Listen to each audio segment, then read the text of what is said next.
Welcome everyone to the Everything Show. I am your host, Matrix Lord 212, and I'm with Chris. What's up, Chris? So the song "Over the Rainbow" is now 12,000 times better. Yes. Thanks to they put in Godzilla. Yeah. Yes. To clarify that, there was a new TV spot for Godzilla King of the Monsters today, and that was the song that they played in the background. It's like a new version of it. And the title of the TV spot is Beautiful. So if you guys want to look it up, just type in Godzilla King of the Monsters Beautiful, and you'll find it on YouTube. It is an amazing TV spot. There's tons of stuff with Godzilla, Ghidorah, Rodan, Mothra in it. One shot that I was very surprised that they put in there was Mothra getting hit by Ghidorah's gravity beams. Very surprised they put that in there. But it's a great close, right? I mean, it's getting close. They're going to start putting everything in there, right? Oh, yeah.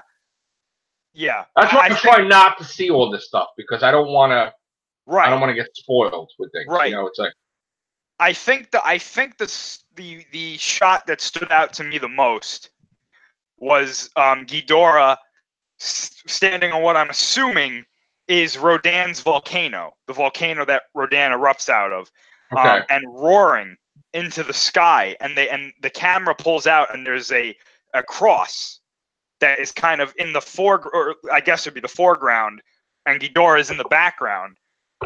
Very, very symbolic, because they're saying that Ghidorah is supposed to kind of be like the devil. You know, they have those things, and they're like, you know, the devil has three heads. He's not actually the devil, but what they're trying to say is, like, you know, he's like this, you know, apocalyptic force. So, I mean, very cool. I was very shocked with what they showed, and there's a bunch of scenes with Godzilla in there. Everything that I saw in this TV spot tells me that Michael Dougherty understands Godzilla as the character, because a lot of the stuff in this shot, or in this TV spot, shows that Godzilla has emotion and shows that, like, he's emoting with his eyes. Yeah. They changed the structure of his eyes, so instead of them being like reptilian, they almost look like human eyes. So very cool. I think they did a very good job with this TV spot, and obviously, if I could be any more hyped for this movie, you know, this is what would do it. So, I mean... Okay. So, what else could we say about... what about the action figures? Do we have any other stuff, like surprises, or they still do the Ghidorah figure, right? So, NECA still is not doing a Ghidorah figure, as far as we know. Wow. However, all the stuff for Jakks Pacific, I heard, is supposed to be coming out on April 1st. Oh, we have pictures or no? Yeah, we showed them on here before. Okay. Yeah, and then the Bandai stuff, I believe, is supposed to come out at the end of April. So, I mean, we're gonna get some pretty cool stuff. Whether you have to import it or not, you know. I know that GameStop is doing a lot of stuff. They're getting the NECA Godzilla figures in, and apparently they're going to be getting that SH Monster Arts King Ghidorah, which if you want to get a Ghidorah, there's your Ghidorah. And the SH Monster Arts Godzilla 2019, they're also getting. So you may not have to import those if you're looking to get them. I also know that Loot Crate is doing a box next, obviously, I think it's either this month or next month. I think it's in April. That's going to have Godzilla King of the Monsters stuff in it. So, yeah, I mean, I'm assuming April 1st. I have seen some photos. People have already found the stuff in Walmart. Oh, wow. So, yeah, if there's a Walmart near you or something. I got to ask Joe, like, what they have over in Walmart. Yeah. Yeah. Wow. I know that they have, mainly what Walmart's going to have is the 12-inch Godzilla, the 6-inch Rodan, the 6-inch Ghidorah, and then there's a bunch of 3-inch tall figures, Godzilla and Rodan, Godzilla, Ghidorah, and Godzilla and Mothra. And there's a couple other things. I do have to say this, though. For anybody who does not want to be spoiled, you have to be very careful if you look for this merchandise. Because there is a box that's coming out that has a super big spoiler. It is a figure. It's probably the biggest spoiler of the movie There's All a right, so toy of wait. it coming out. I don't know if it's coming out on April 1st. I doubt it, but you never know. Sometimes there's mix-ups and they put everything out at once.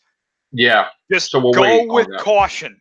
Go with caution because Okay. there's a spoiler toy coming out. So Wow. yeah. All right. I have a question, a Star Wars question. Yeah. Now, I was just talking to you off air, but we're gonna have to rehash it for the audience. So Yeah. So we got a tweet from Mark Hamill that said on Twitter that the Star Wars poster was fake. Yes. Now, again, when I saw it, I thought that they blocked some of the poster in white so you couldn't see all the characters. And I'm like, where is R2D2? Where is Lando? Right? But I didn't see them. Mm-hmm. So what do you say? What is the truth now? Is that poster real? So that poster showed up on Making Star Wars, and to me that means it's real. Okay.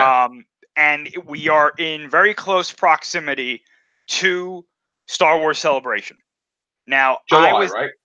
I think it might be in April. I'm not sure. Oh, okay, April. What's up, Scott? None. Hey, Scott. Hey. Now, I was personally at the last Star Wars Celebration that they did for The Last Jedi. Okay. And I can tell you for sure that's where they revealed the poster. I actually have that poster that they revealed and I got it at Celebration. Right. So we are in close proximity to Celebration. We know Episode 9 is basically going to be the biggest thing there other than The Mandalorian. Right. So do they have a poster ready? The answer is yes. Is this the poster? My answer is this is most likely the poster. Okay. Now, do I think that this is the final poster? No. Because the title is not on the poster. It just says Star Wars. Also, there's white. Like, isn't the white kind of where figures should be? Like, if you look, there's like a white color. You can't see what it is. Like, isn't it like you're blocking out characters? Possibly. But I know that they're not going to put every character on this poster. Right. But R2D2 has been on, like, he would have to be in the poster. Not necessarily. Hasn't he been in every poster? No, actually he hasn't. In the Last Jedi poster, it was only Luke, Rey, and Kylo Ren. Oh. Okay. So they are not bound to any rules of these posters. Now, from what we saw from that poster, let's I'm going to humor it and say that let's say it's. You want to screen share it and let's just go over it? I actually don't have it, but okay. I know a lot of people thought it wasn't that great of a poster. Right. I liked it. I know a lot of people said that they thought it looked like fan art. I'm gonna be provocative here. The Infinity War poster looked more like fan art to me. I'm not really a big fan of that Infinity War poster. This I thought was much better than that, but that's just me. Now, everything on this poster, though, on the Star Wars poster, seems correct. Like that is a picture of Kylo Ren that I don't remember ever seeing him in that stance, especially with the mask on. Right. There's also a picture of C-3PO there with like a laser gun or some sort of laser rifle. Oh, right. Okay. We have not seen that shot of Rey. Her clothes are different. Okay. So a lot of what this. What about the red stormtroopers? Are they red? I don't think they're red. I think they're just being illuminated by his lightsaber. Okay. But you know, again, there's a lot on this poster that looks real enough to me for me to say, yeah, this is probably the genuine article. At least an unfinished version of the genuine article. I'm saying that the whites on both sides are blocking out a lot of characters. No, I don't think they are. Really? Actually. No, I think that's the design of the poster. Really? Yes. Because it looks like it's not finished. I don't think it's finished toward the bottom. Oh. Because it just says Star Wars. You know? Yeah. So right. now, on that note, I have heard rumors about what the title is most likely going to be. Is it like Knights of Ren or something? Yes. In fact, that's it exactly. The Knights of Ren? Yes. Well, that's what it should have been. I agree. I think that the Knights of Ren. Okay.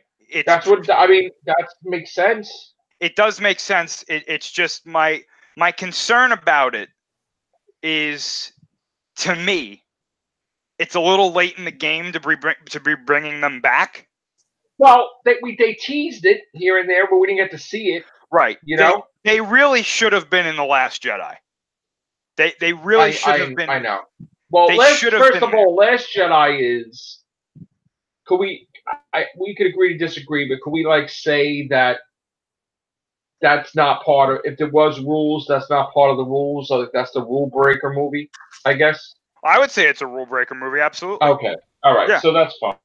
It's a rule breaker movie, meaning that, they should have been in there. Were they in there? No. Was Luke supposed to drink breast milk? No, but okay. It's whatever. Okay, so I agree with that. I agree with that. Oh, you do? That was an attempt at comedy that went nowhere. Yeah. Right. And really, as much as I like The Last Jedi, and for those of you who don't know, I really like The Last Jedi. Right. However, I have absolutely no problem listing the things that I thought went wrong in that movie. Because there's a couple of things that went wrong in that movie. That was one of them, but that was one of the more minor things to me. I saw that and I was like, oh, okay. I chalked that up to the cringiness of Leia kissing Luke in Empire. Okay.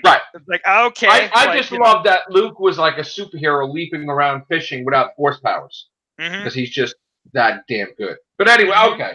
Right.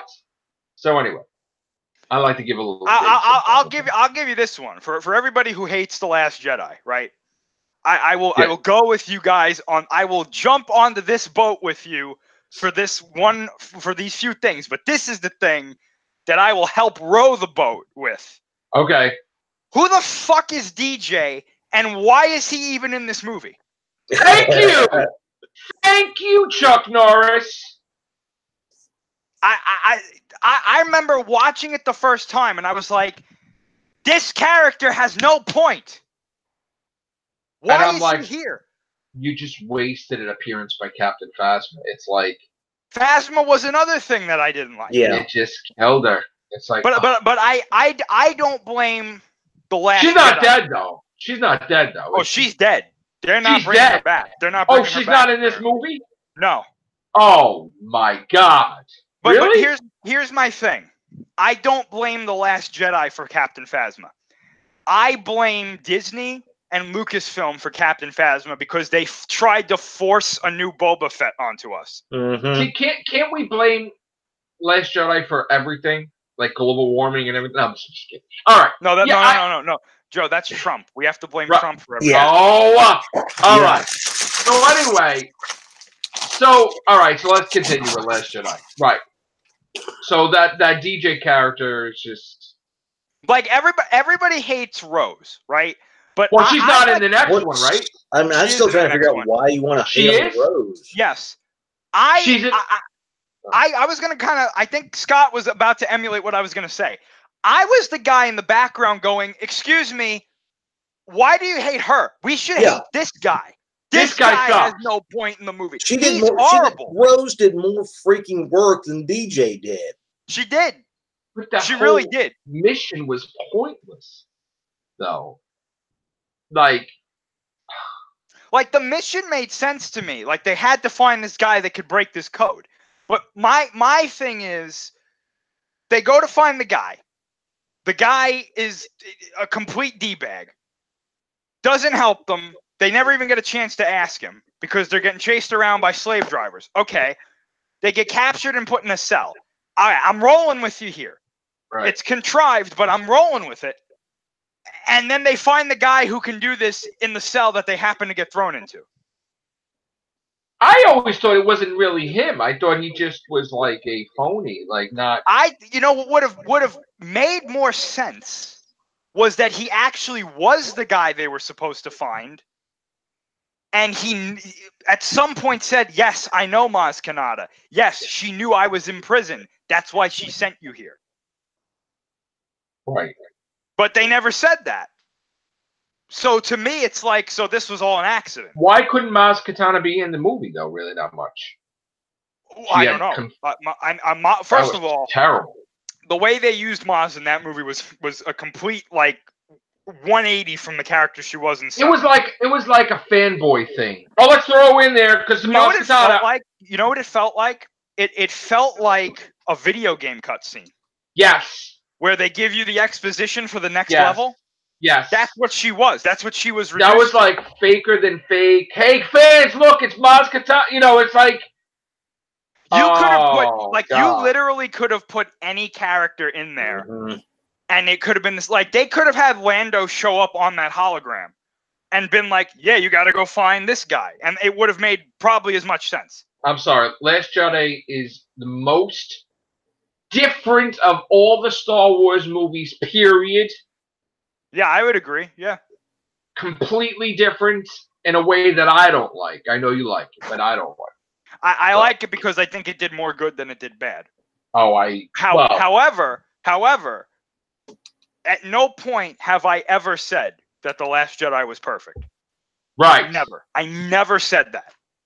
So I mean, and if I did, I was trying to piss somebody off. Empire Strikes Back. Empire Strikes Back. Yeah, I know. Empire Strikes Back was perfect. All right. I think Empire Strikes Back is as close to perfect as you can get. Thank you. All right, good. Absolutely. Well, you know, Chris, first of all, we could totally have opposite opinions about movies, but we always respect each other. We're never mad at each other, you and I. No, because I don't understand that whole. Billy, though, on the other hand. Oh, good Lord. I don't understand that the whole culture, or not even. I shouldn't say culture. The idea of you like The Last Jedi, you're not a Star Wars fan. Right. It's like first of all. Well, like Ghostbusters, I like Ghostbusters. They throw that in my face. Right. It's you like Ghostbusters 2016? You're horrible, Matrix. That would be the equivalent of somebody coming to me and being like, "I like Godzilla '98," and me being like, "You're not a Godzilla fan." Like, what gives me the right to say that? Right. Exactly. Who the hell? Like, Toho can't even say that about somebody. Right. You know. Now, I will say this though. I have heard that Lucasfilm and Rian Johnson have tried to say that about people, and to that I say, you can go screw yourself. Right. But yeah. So my thing is this: I think The Last Jedi did what it had to do, but there were things that it shouldn't have done. Yes. Now, here's the thing, though. I can say that about Episode 7. I can say that about Rogue One. I can say that about Han Solo or Solo. Well, do you notice, though, the movies you're pointing out are the movies that are Disney-owned? Well, okay, but here's the thing, though. I can say that about those movies. But when it comes to Episodes 1, 2, and 3, those did a shit ton wrong, more so than they did right. So Mr. Qui-Gon, what's midichlorian? That one thing right there, to me, the midichlorians thing to me, is worse than anything Disney could do. Let me tell you something. I have to rehash. When I was in the theater, and when I'm listening to it, you had to picture my face. Mm-hmm. I'm listening to this kid ask the question, and I literally felt like my whole world ended. Mm-hmm. Like my mouth was open. I was like, I got scared for a second. I was like genuinely afraid that something that I saw as perfection was no longer perfection. Yeah. And it was like, I think I grew up into adulthood because I was like, oh no, like I saw it coming, and I'm like, please don't. And then Jar Jar, yeah, well, it was just wow, I don't know. You know what's amazing about that scene is that it gets, and I know again this is a Star Wars movie, I get it, but that scene gets more ludicrous as you listen to the dialogue. Because he starts out, what are midichlorians? And you're like, I don't know, what are those? And then when Qui-Gon explains what they are and their relation to the Force, you can almost kind of hear the crack in the universe start to form. I'm surprised they all didn't get sucked into a black hole. I'm sure that there are scientists out there right now that are the biggest Star Wars fans in existence that are basically trying to develop time travel technology so they could go back and prevent that one line. Yeah, for real. For real. That's worth $1 trillion.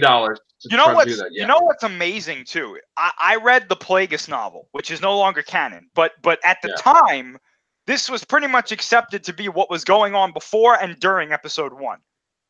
And I find it very funny that there is a line in the book where Darth Plagueis is thinking about midichlorians, right? Sure. And he says, oh, this being has a high midichlorian count. And then they go out of their way to say midichlorian count does not equate to force power. And I was like, oh, you just retconned it, didn't you? Like, yeah.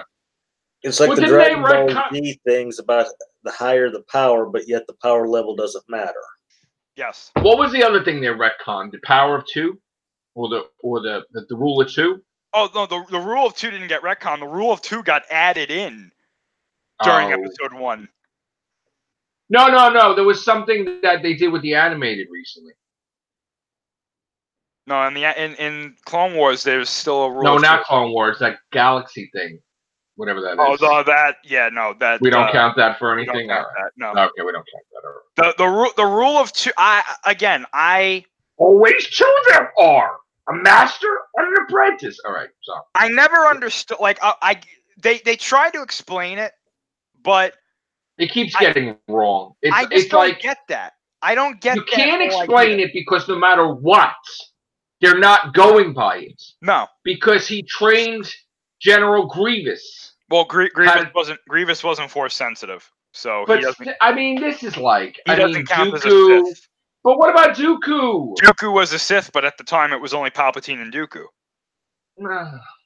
And before that, it was only Palpatine and Maul.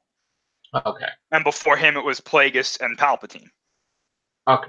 But then if Maul is still alive, then it's not the power of 2. Well, no, but when this is gonna get like, it's gonna sound kind of dumb, but when Maul was defeated, Palpatine's like, you're no longer a Sith Lord. But you can't do. Well, he can because he's the Dark Lord of the Sith, and they. But it's a title, though. Yeah, but it's a title you earn by killing the previous Dark Lord of the Sith. So now you just don't have it anymore. No, you're just a guy that has. Okay, so there's only the rule of 2 states that there are only 2 Sith at any point: a master and an apprentice. One to embody the power, the other to crave it. The embodiment of the power is the Dark Lord of the Sith, and there can only be one Dark Lord of the Sith at any given time. The apprentice is a Sith Lord. So Palpatine was always the Dark Lord of the Sith in what we see in the movies. Of course, he dies after 6. Anakin kills Palpatine, kills himself. The Sith are gone. So there are no more Sith, as far as we know, in 7, 8, and 9. Kylo Ren does not count as a Sith because he follows the Knights of Ren. He is the master of the Knights of Ren. And he has said in 8, he has no intention of becoming a Sith Lord. But the Knights of Ren are not necessarily that he's the leader, right? Or he is the leader. So the Knights of Ren is named after him. Oh, we don't know if it's named after him. However, in Episode 7, Snoke calls him the master of the Knights of Ren. Okay. So now they're all like basically Sith that are called Knights of Ren. They're Darksiders that are called Knights of Ren. Right.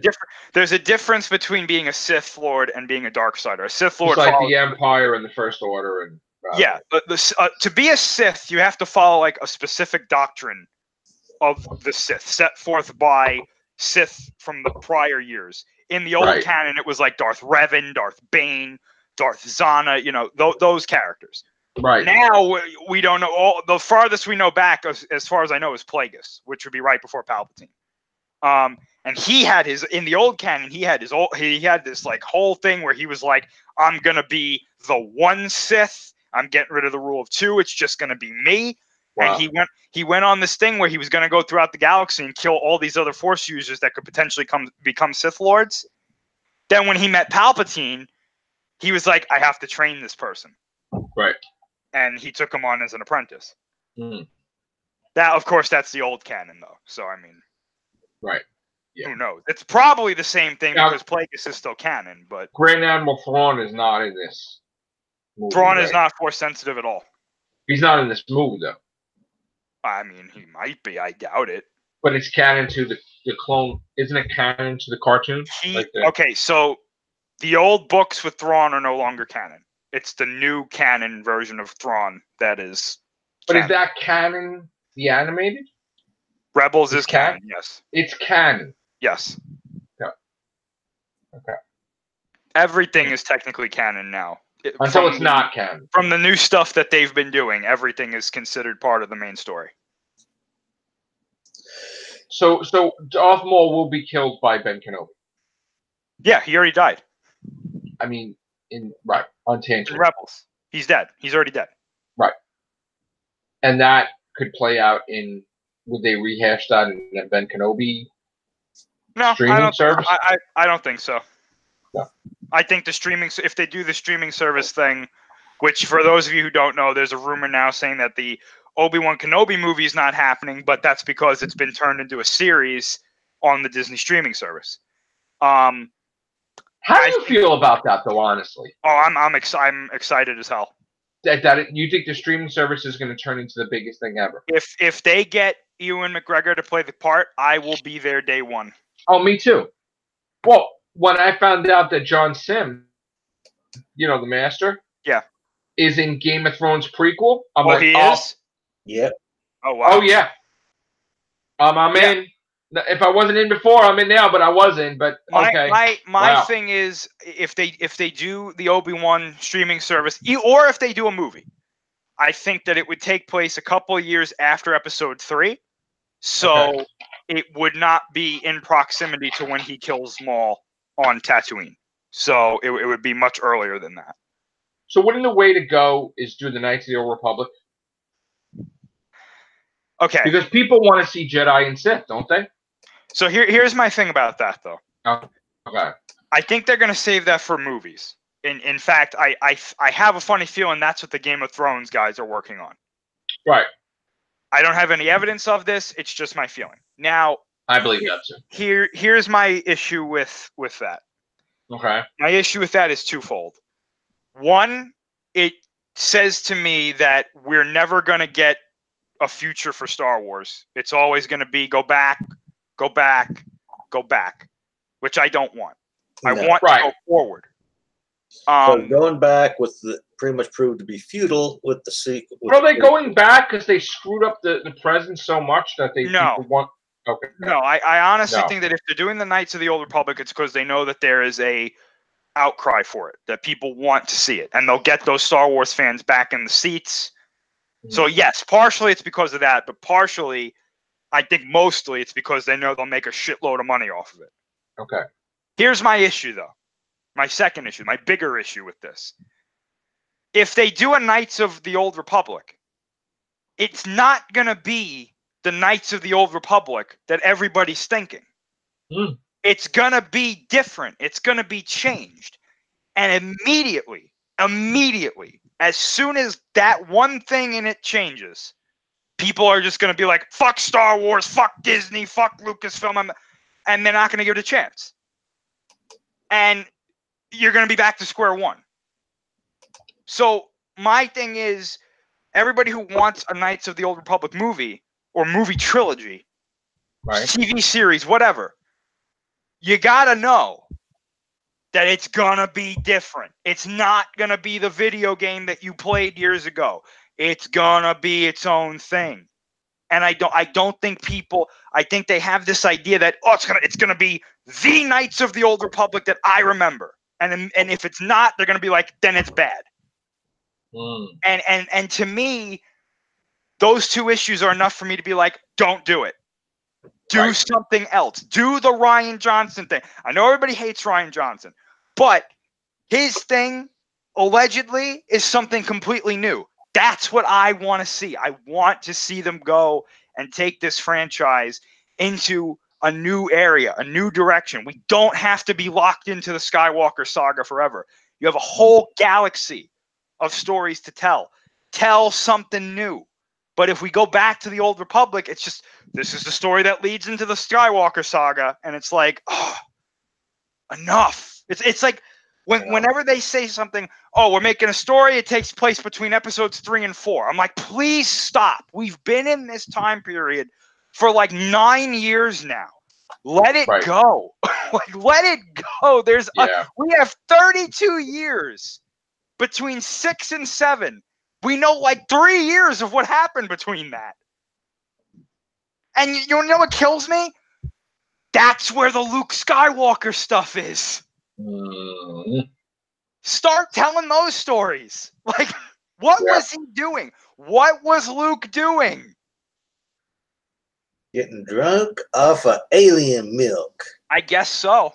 I mean, well, I mean, how could they ever do it? Would you be suggesting that they do movies where they de-age Mark Hamill like they did Samuel L. Jackson and Captain Marvel? I don't care if they do a novel series, an animated show, an animated movie, or if they friggin' recast the character. Tell us what Luke was doing. Because that's the stuff people want to see. I would put that right up there with a Vader movie. Yes. I would want to see Vader hunting down the Jedi throughout the galaxy. I mean, that's it. If you now, in my opinion, I would rather see the Luke stuff. I'm not going to say no to a Vader movie right now, but wasn't that why they threw that scene in there? Like Yoda sending out a distress thing not to come back, like hide the Jedi. No, Obi-Wan sent that out. Well, Obi-Wan sent that out, like so potentially that. No, wasn't it Yoda that sent the message? Yoda was with him in the temple, but it was Obi-Wan that sent out the message. Not to come back. So in other words, like that's a potential for a movie, like Darth Vader hunting down all those people. Yeah, in fact, that's kind of what they're doing with the Jedi Fallen Order. It's a Jedi that gets the message and is dealing with what's going on with Order 66. But yeah, I think that if you ever did a movie, but again, I know this kind of goes against what I just said, but if you did a movie between 3 and 4 where it was a bunch of new Jedi or a new Jedi who gets that message, and you could show them, we've seen the message. The message was in Rebels. If they show the message and it was a character that was trying to survive Order 66, I think that would be great. You could also do that in a Darth Vader movie, you know? Yeah. So that they can do these things. It's just I'll never understand this fear that they have with telling us what happened between 6 and 7. Like I think they're afraid to tread on, like they don't want to do anything to do with Luke Skywalker, like the past Vader. Like they did it with Rogue One, okay? Yeah. But they're afraid. But you still have the comic books you could do it in. You could do like an animated thing, well, whether it's an animated series that's put primarily in I'll tell you what, form or the what. comic book thing. Okay, well that's another thing entirely. Yeah, it's good, Chris. I'll tell you what. You really want to do something with Luke? I think this is what you do. This is what I would probably do. If I went to them and if I was working at Lucasfilm and I was a director and I said, I want to do a Luke Skywalker film between 6 and 7. And they told me no, but we can do something with Luke between 6 and 7, right?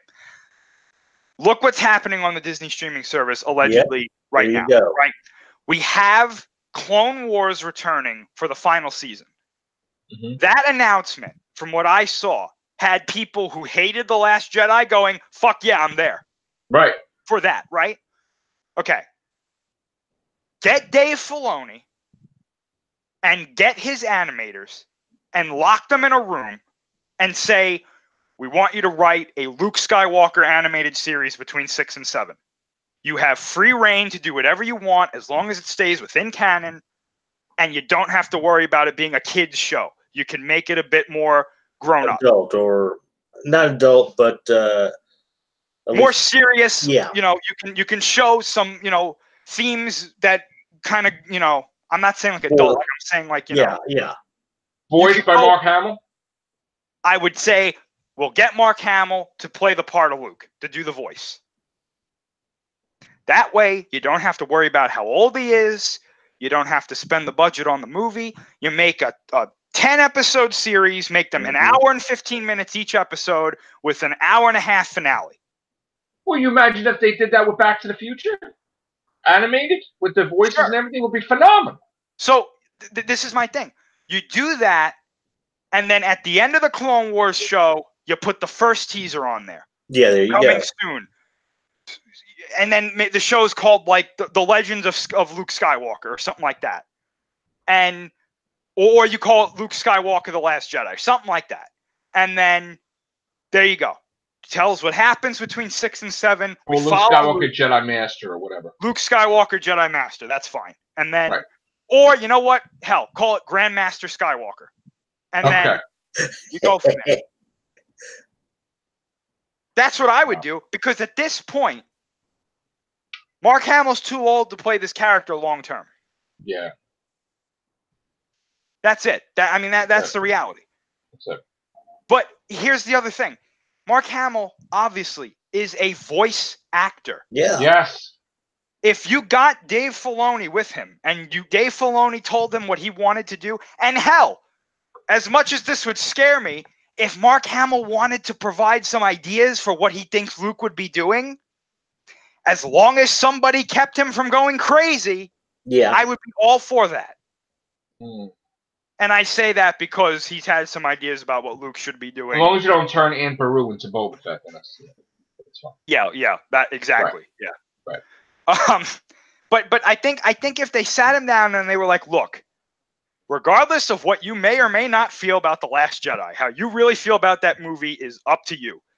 We want to do something like this. And in my opinion, with the check that they'd probably give him too, do you think he would say no to that?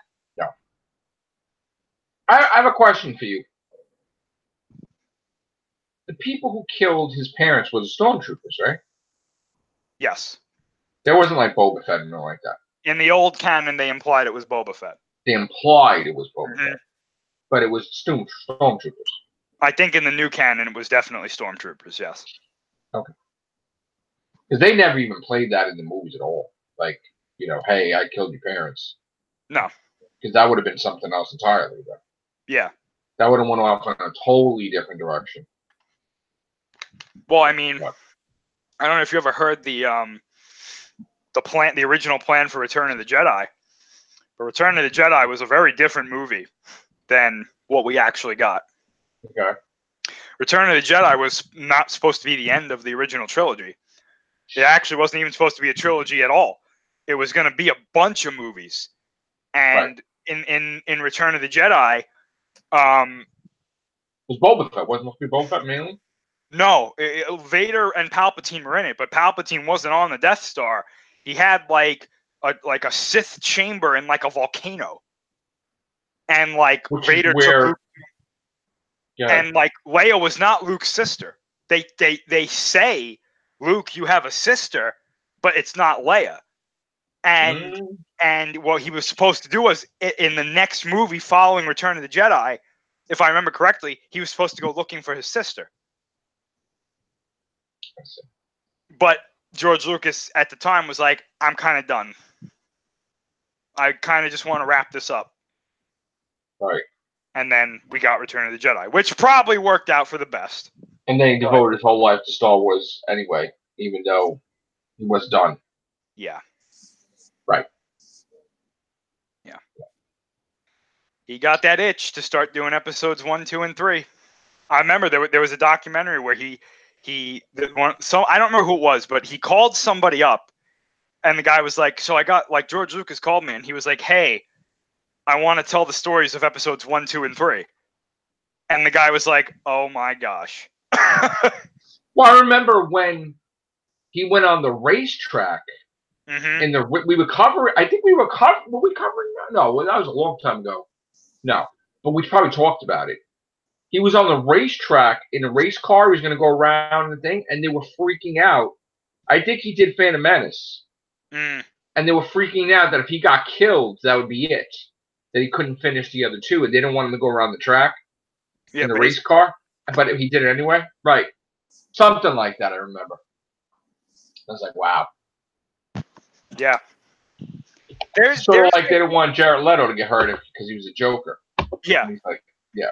There's a documentary that you can find online. It's the making of the Phantom Menace. I think you sent it to me because they were telling him that the battle droids, like they were scared to tell him or something, or like Spielberg was looking. Everybody, it seemed like they were afraid to tell him when they thought things weren't going to work.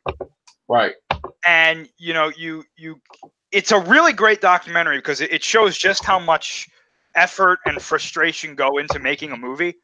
And it's funny to listen to because really the the Phantom Menace was like the genesis for the way we watch movies now.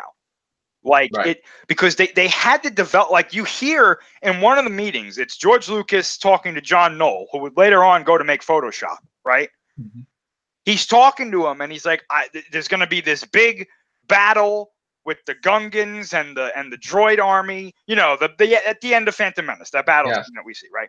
And John Knoll looks at him and goes, yeah, George, we don't have a good way to do that. There's no way to do that. We can't do it. The technology does not exist. And basically what what they had to do? They had to make the technology, make the programs to do this. And then you hear George Lucas at one point say, if we get this to work, every other film is going to want to do it too. We have to do it right so we can do it right for them.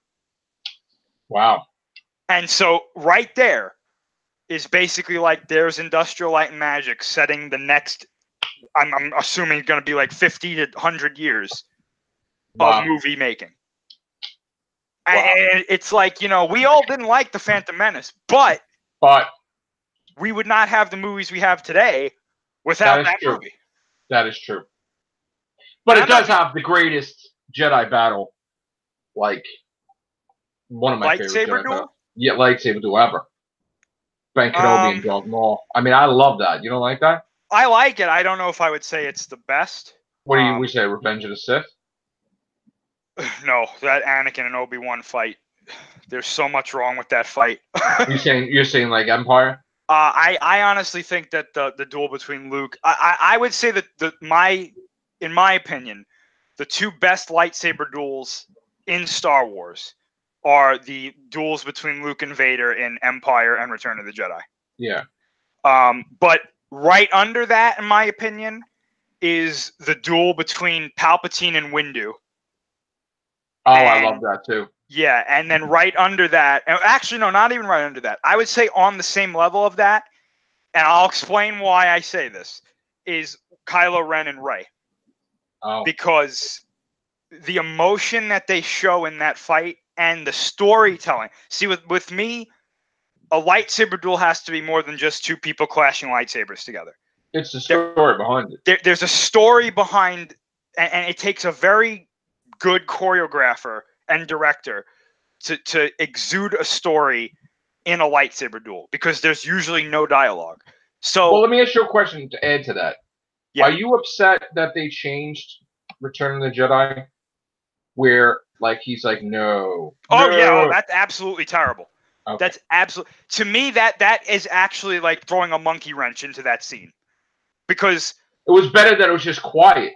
It was exactly, because Vader, the subtle motion of him looking back and forth between Luke and Palpatine tells you enough about what he's thinking than having him scream no. But if he said no, the Emperor would be aware that he exactly. Said no. The Emperor would have heard it, and he would have turned the Force lightning on him, and he would have killed Vader. Correct. I mean, that's common sense, though. Yeah, I'm sorry, Darth Vader fans. I'm sorry. Listen, Palpatine could have killed Vader at any time.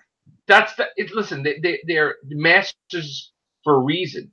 Mm-hmm. So, like, any little thing that he saw that there was dissension. Yes. In Vader, like if he said no, that's an obvious light bulb in the head. Oh my God, I'm about to be killed by my apprentice. It's like, that's why. I mean, it's like they're the victim of their own creation in a way. Yeah. It's like when they had the Yentas making complaints about Han Solo, and then he changed it that Han didn't shoot first. Right. Like, that was terrible. Now, I know we're going off on a different tangent, but whatever, I understand that Disney owns Star Wars. But was there a clause put in there that says if they ever get the original cuts back from Fox, that they can never release them, or no? I would not be surprised if that was something in there. Why is he so adamant about that today? I don't know. I don't know. I guess maybe there's a part of because they did stuff after that where, like, Han Solo's killing in Force Awakens like no problem. Yeah.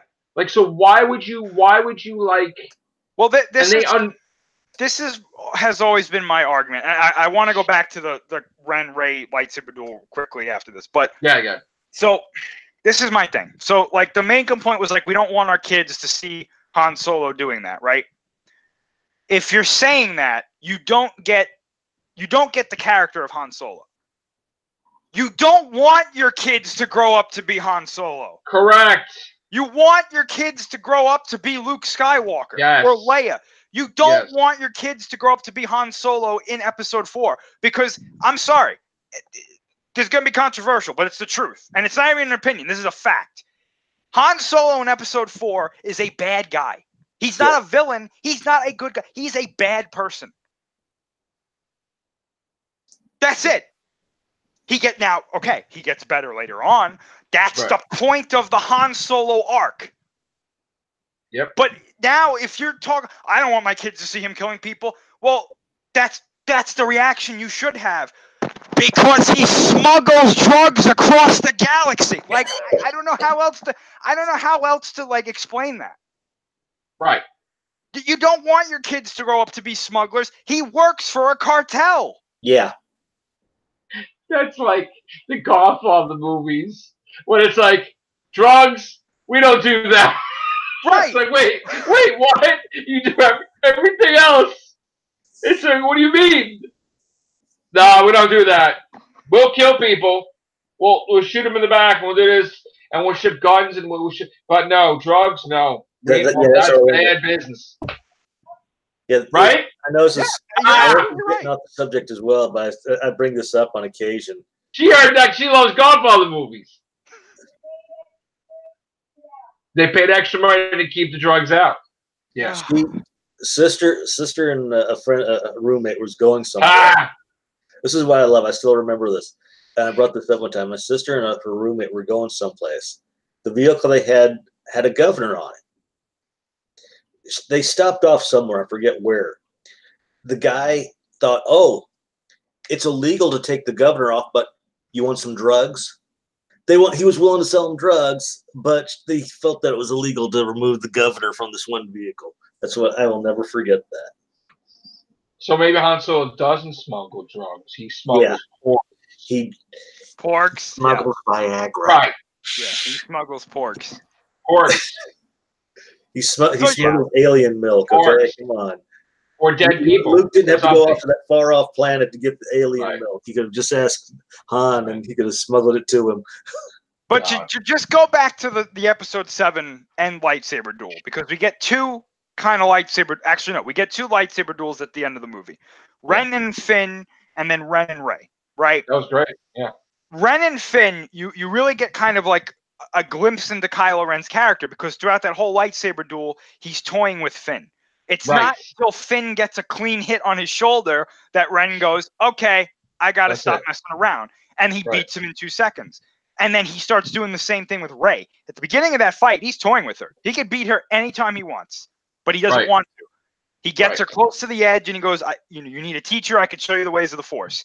Then she taps into the Force and she beats him. Perfect. Perfect storytelling. The worst. So why isn't Finn a Jedi? Because he's not Force sensitive. But what is the? See, that's a gray area right there, because he awakened. Like, that was weird. Force Awakens. He awakened from his programming. Even Kylo Ren sensed something in him. I think he is. Could he be Force sensitive? Yes. Yeah. Now, is that something that they're going to do in 9? Yeah. Maybe. It's possible. Oh, I think there's going to be a rematch with Finn and Kylo Ren. You don't think so? No, I think it's going to be solely Rey and Kylo Ren. I think that's the destined duel that we have. But now, is she going to like him like she was gaga over him in Last Jedi, or is that going to be? I hope not. But that was stupid. Now we're going to have a Star Wars swimsuit issue with Kylo Ren. It's like, come on. Let's talk about the worst lightsaber duel in Star Wars.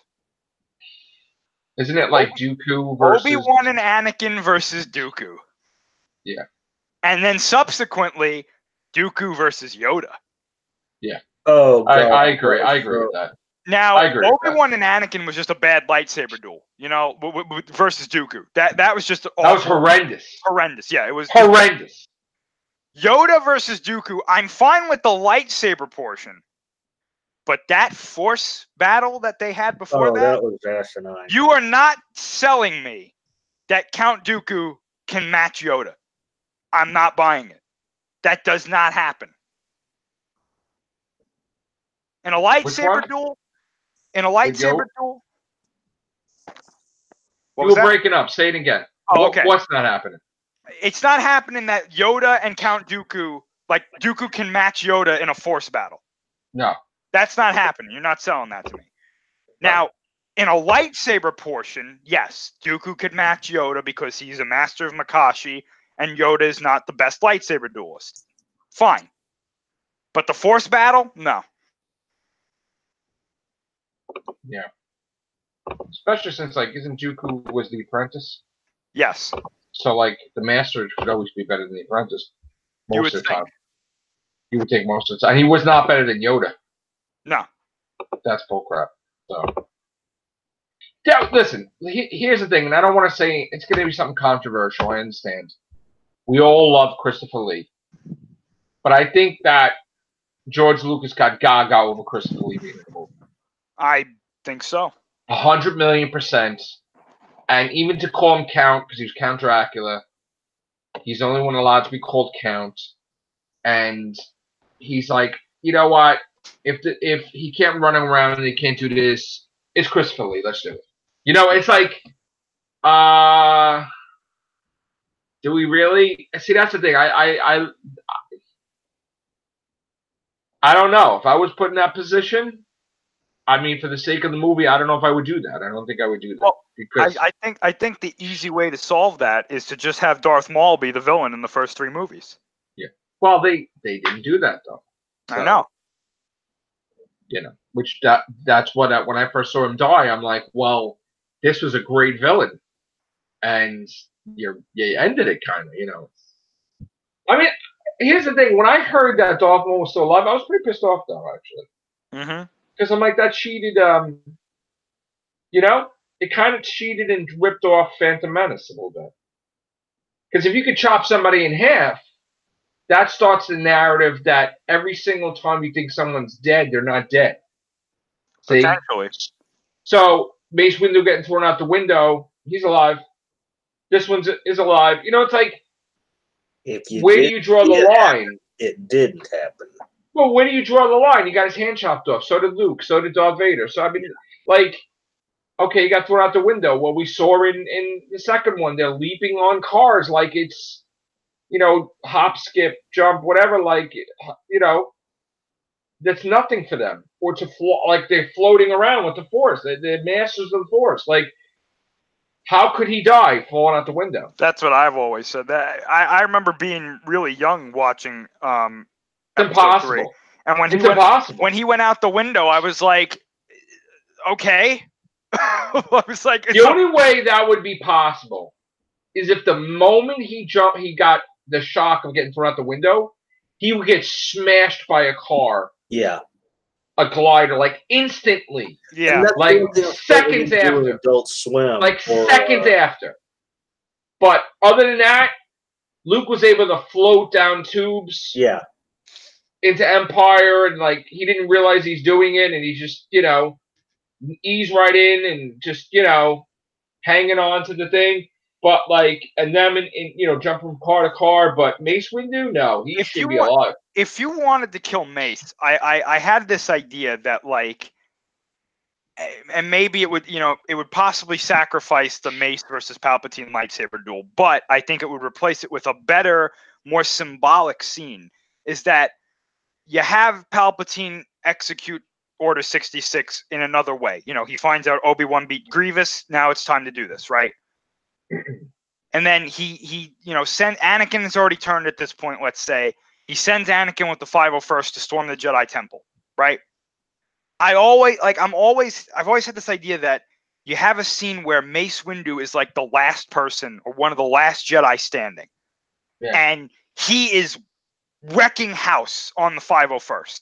He's fighting as hard as he can to beat the 501st and to save whatever Jedi are left, right? Right. And it's in the heart of the Jedi Temple. And you have Anakin show up, and you finally have a duel between him and Anakin, right? And Mace is getting the better of him, and that's when, you know, the other troopers from the 501st, they get a couple of good laser blasts on Mace Windu. But he's they kind of like the scene in Lord of the Rings where Boromir is fighting the Uruk-hai, right? He keeps getting hit, but he's fighting as hard as he can. He's fighting against Anakin. Anakin's, you know, he's getting more and more angry, and that's making him stronger, and he's getting some good hits on Mace. But Mace is not going down. He's fighting on to keep and the symbolism there is that the Jedi Order is being basically destroyed. But there's people that are still fighting on. There's Jedi that are still fighting on to keep the Order alive. And then right before Mace dies, you know, his lightsaber's broken or something. He's on his knees. He's basically like bleeding out. You know, he looks up at Anakin and he says something that really just like is like a sting to him. Like, we shouldn't have trained you, or they should have left you on that planet, or something like that. Or something like or something like, you think you've destroyed the Order, but this Order will live on. Or something, you know, something along those lines. Yeah. And then Anakin kills him. And that symbolizes Anakin putting his lightsaber through the heart of the Order. Right. Sort of like, you know what? I love the scene with Han Solo and Kylo Ren. Because it's like, he touches him like, like, it's like, I forgive you, whatever. And when he rubs his face, you see Kylo Ren like, you just made it worse. Now, you can't turn evil because your father loves you, and it's like, whatever, and you just screwed yourself. That's something that you can't get rid of. Right. You can kill Han Solo, but you can't kill the love that a father had for his son. Right, and it affected him. Yeah. Because then he felt bad after it happened. Well, Snoke says it in 8. He says, you were unbalanced. That's what it was. That's what did it. Right. Han Solo defeated Kylo Ren, in a way. Absolutely. So. Han Solo, but I have a. But you see, the thing is, I kind of feel that maybe Han Solo pushed the button, though. You don't think? I don't think he did. I think that in doing what he did. Now, did he know he was going to die? No. But in doing Han Solo didn't know he was going to die, right? He didn't know he was going to die. But in doing what he did, when you really think about it, he saved Finn and Rey. Yeah. Because had Kylo Ren had his wits about him, and he went out there, I honestly think he would have killed Finn and Rey. He would have killed everybody. To get the lightsaber and be like, look, we're done. We're done here. Right. So just imagine he didn't kill Solo, he would have killed everybody. I honestly think that. Because look what he did at the beginning of the movie. When he was all in control of himself, he was like, no, kill them all. Yeah. I don't care. Kill them all. See, but that thing, I still feel to this day that something with the Force was with Finn, because there's no way, the whole thing you talk about is the Force Awakens, something happened, something stirring. The evidence is definitely there, because if you look at the movie, right, and you hear what Snoke says to Kylo Ren, he says, there has been an awakening, have you felt it? At that point, and it's Finn. At that point, Rey did not know about the Force. Right, it was Finn. Right. That awoken. Right.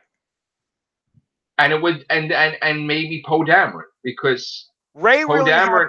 Well, Poe Dameron, I think, is actually Force sensitive. I think. Right, because the thing is that he was being like tortured, and he was cracking jokes like maybe it didn't work at first. Mm-hmm. Meaning maybe he was a little Force sensitive. Well, that also explains why he's such a good pilot, because Force sensitive pilots are usually better because they have a better precognition kind of thing. With the exception of Han Solo, though. Well, Han Solo is just a good pilot because his instinct is just that good. Right. But Poe Dameron, you know, it's why Anakin is such a good pilot too, because he has that like Force sensitivity where he has like a precognition where he can basically sense where the best areas to go when he's flying and where his Rey. Can be. Like she's a pro. Exactly. That's why Rey is a good pilot too. It's why Luke is a good pilot. You know. Right. Now that doesn't mean every Jedi is a good pilot, but. Right.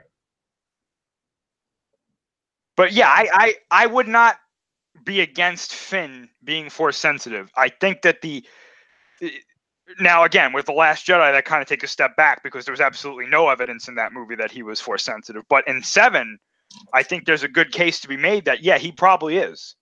Yeah. See, But, what I would like to see in 9 is I would like to see a Finn Kylo Ren battle, though. Like, I would like to see that, they have a return battle from, Force Awakens. Not that it'll be long. And I would want to see, because now here's the thing. Does Rey have the Millennium Falcon, or did she give it to Poe Dameron? I think it's probably Rey's. Right. But Poe Dameron could fly it also. I think Poe Dameron should fly it.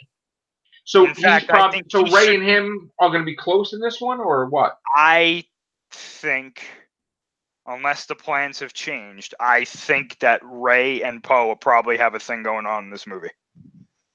Well, what about Finn? Because then weren't they going to have a thing going on in Force Awakens, or no? Weren't they teasing about that? No.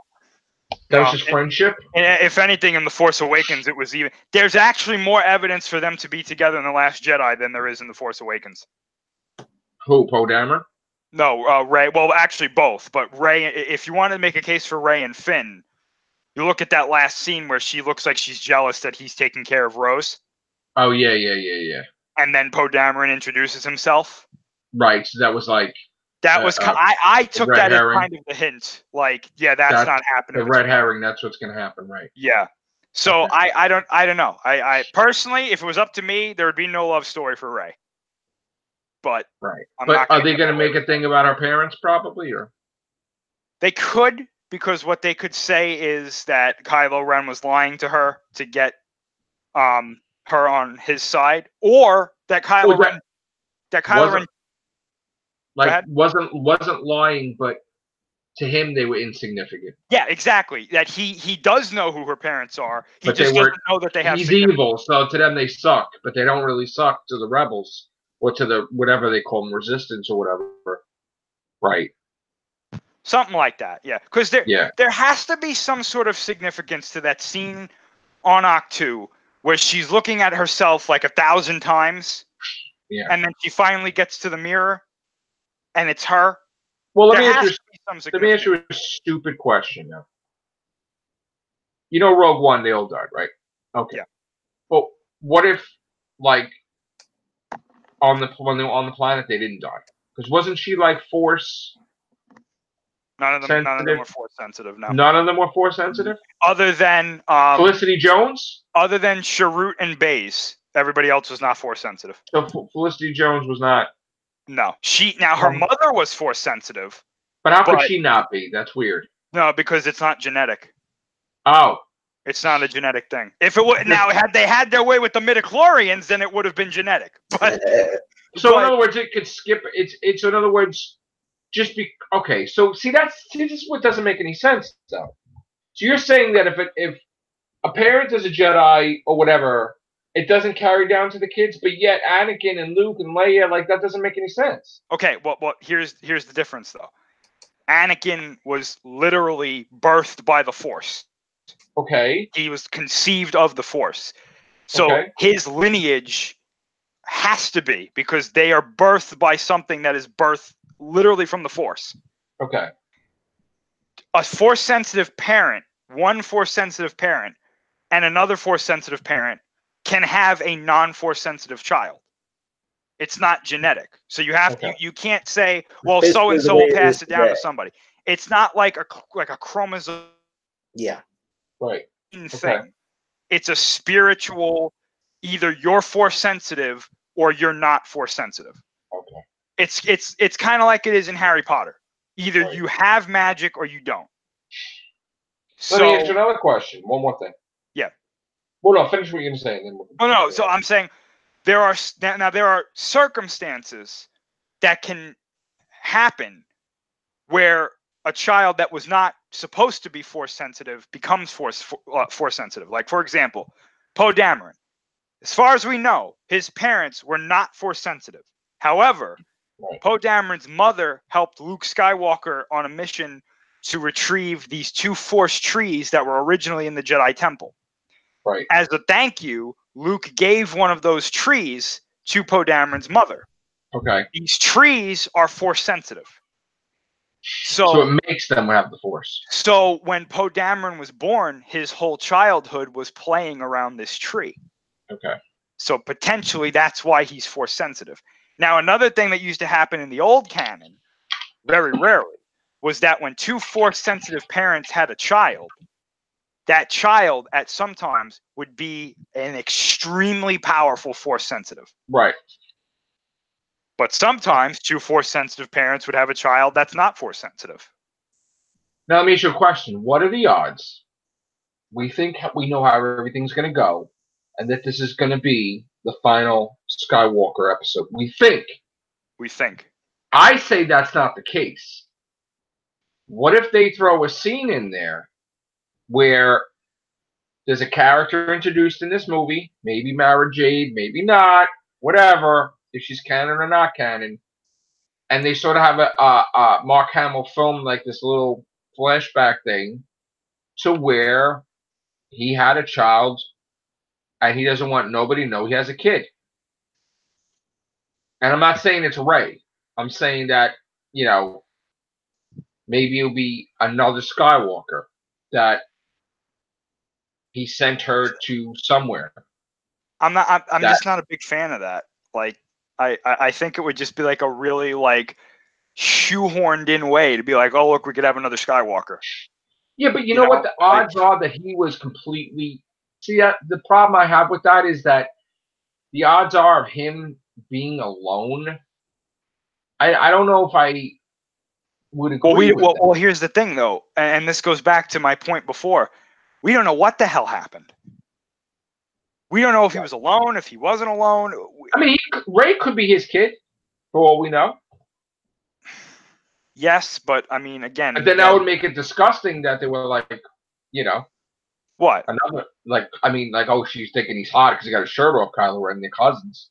Oh, well, yeah, again. That's why that I thought you were talking about Luke and Rey. I was like, what movie did you watch? But like, I was like, okay, but yeah, I don't want Rey to be related to him because again, that's like now everybody is related to everybody, and the galaxy is just getting smaller. Would it make sense that it would be such meaning that she deserves to have that lightsaber?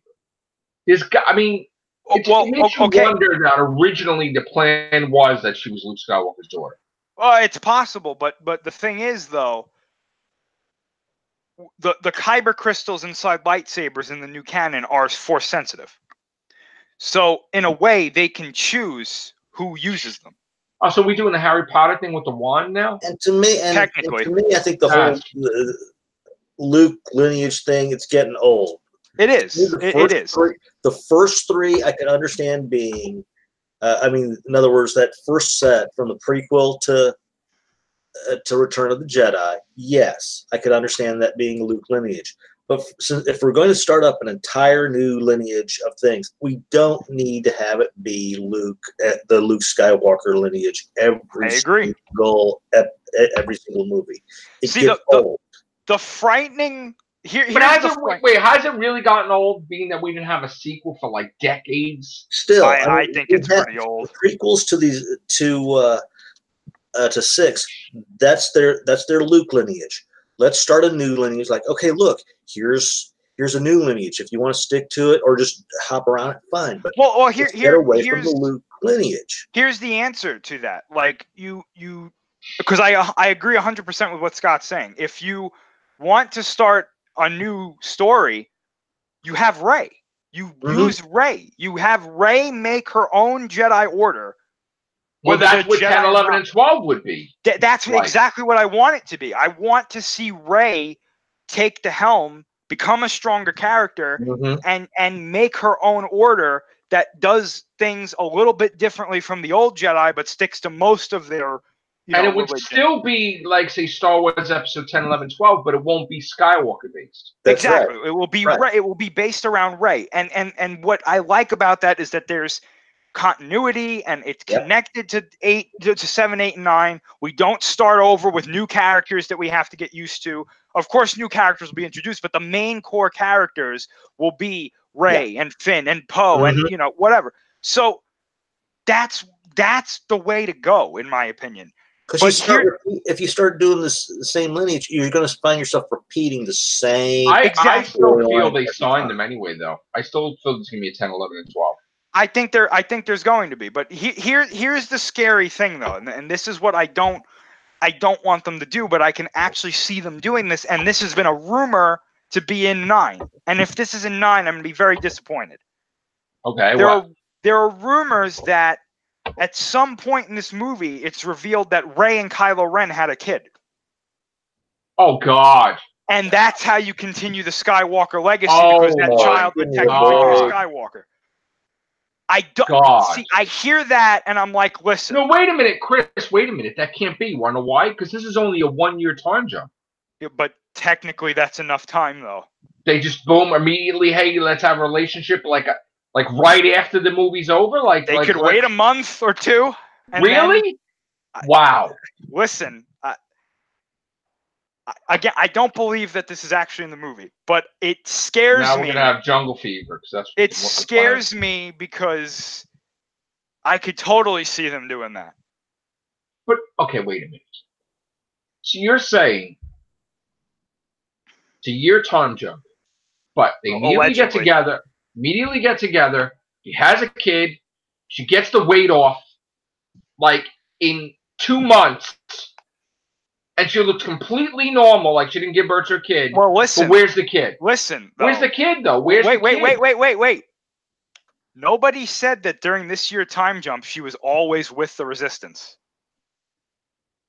So she could have been by herself somewhere. God. And having this child, and then... And he knows of it. Well, no, that's the point of the movie, apparently, is that at some point, she's like, that's your child. And he's like, what? And then, yeah. So listen, do I think that's actually in the movie? No, but I'm not saying it's definitely not, because, hey, stranger things have listen, stranger things have happened in Star Wars, like, what is this? Billy, what? Billy, what the Billy, what? What did he do? What? What do you want, Billy? You're interrupting our podcast, man. What did he do? What is Sir Billy saying? What? Billy and I usually are copacetic with Star Wars stuff, so I mean... Dude, this is like a day old, Billy, about us. That's not a context. We're not even going to talk about this, honey. We're doing Star Wars. We're not talking about us. He's talking about Jordan Peele saying he's not going to hire white dudes. It's going to be black people. That's it. Oh, that's great. There's not going to have main actor white people. Whatever, man. No. There's There's nothing to that storyline. I've heard the whole storyline, read it, and it's just somebody trying to be a shit disturber. Does anybody give a crap that Tyler Perry has all black people in the movies? No. So what if Jordan Peele has all black people? He can do whatever he wants. No, what he was saying is that have them as leads. Yeah, who cares? And there's nothing big about that. I see. No, I'm fine with him having black leads. Yeah, his movies are great. Why not? Right? He knows what he's doing. If he actually meant that, I think that's a little messed up. But anyway. Well, I mean, okay. Anyway. All right, let's go back to Star Wars. Thank you, Billy, for interrupting a great cast. Hey, Yes, okay. So, yeah, I'm with Scott, though. I really don't want... I want kind of the Skywalker saga to kind of go out on a high note, and then we move on. Because we don't... They're becoming like the Kennedys of the Star Wars universe. Yes, and it's like, please, enough is enough. Like, I mean, if you want them in, granted, I can understand you having them in the storyline to move it along, but start a new lineage altogether. Yeah, I'm not against Leia or Luke showing up as a Force ghost, being like, this is what you need to do. I'm fine with that. But they can't. Are they going to do CGI with her? I thought they were not going to really do that. I don't know. I mean, it depends on what they want to do. But, I mean, I'm just saying I'm not opposed to that. It's just, do we need every... Stop with the Skywalker lineage. It's right. Does every main character need to be, Skywalker or Solo? I mean, it's at this point, it's like... That's why I was so when the idea of Rey is not Luke Skywalker's daughter, when that kind of went away, I'm so happy because I was like, good. This is a step in the right direction. Mhm. But Yeah. I got to tell you too, I'm worried about 9 because we've got J.J. Abrams at the helm, and we know how he is with endings. Oh God! Don't Yeah. shove Cloverfield show up. I'm telling you, man. Jesus. He's gonna pull. That's who's responsible about the Force. It's the Cloverfield monster. You watch. He's gonna have some like Yushan Vong ship show up at the end of the movie, Shit. and it's gonna be like, "What's that?" And then it's gonna end, and we're gonna be like, shit. "Oh, great." The Cloverfield monster. That's who birthed the Force. That's who did it. I'll tell you what. Though. Billy's interrupting the cast. He just wants to tell you that your facial hair is sexy, and Chris's voice is golden. Thank you, Billy. Now, Thanks, leave Billy.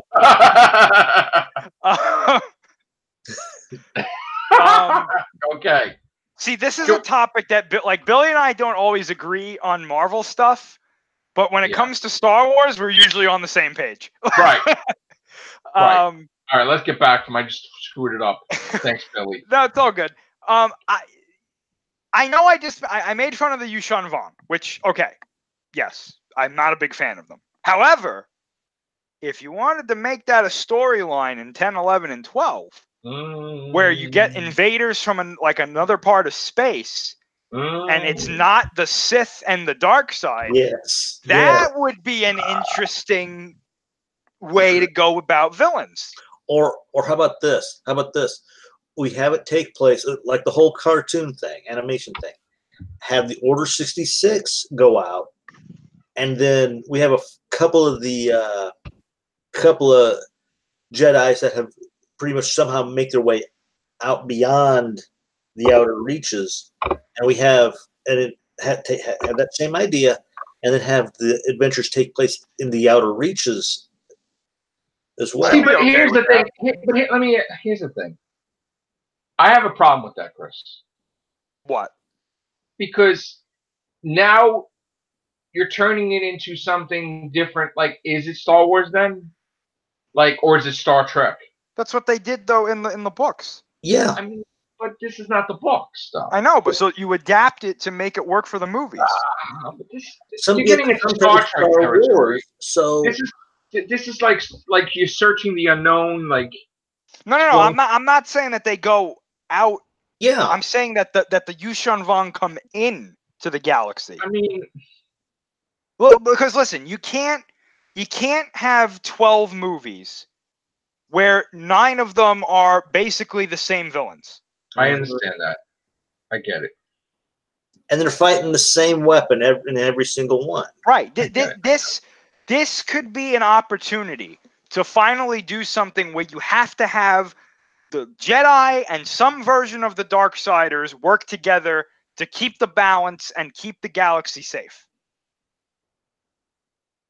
from a common threat. Okay. I don't know, man. I'm kind of up in the air about that one. I don't know if I'm... It brings new blood to the whole thing. So you know what it is? I kind of... The way I look at it, I'm not satisfied the way they pieced everything together in the time that we didn't see Luke, Leia, Han, right? And even the Snoke thing, they didn't really do it right, I felt. And there's too many... No, they didn't do it right. There's too many lingering things that I question, like Rey's, like Kylo Ren is like, why don't you just use a clone army? So wait, where is the clone army then? Are they still cloning? What's happening?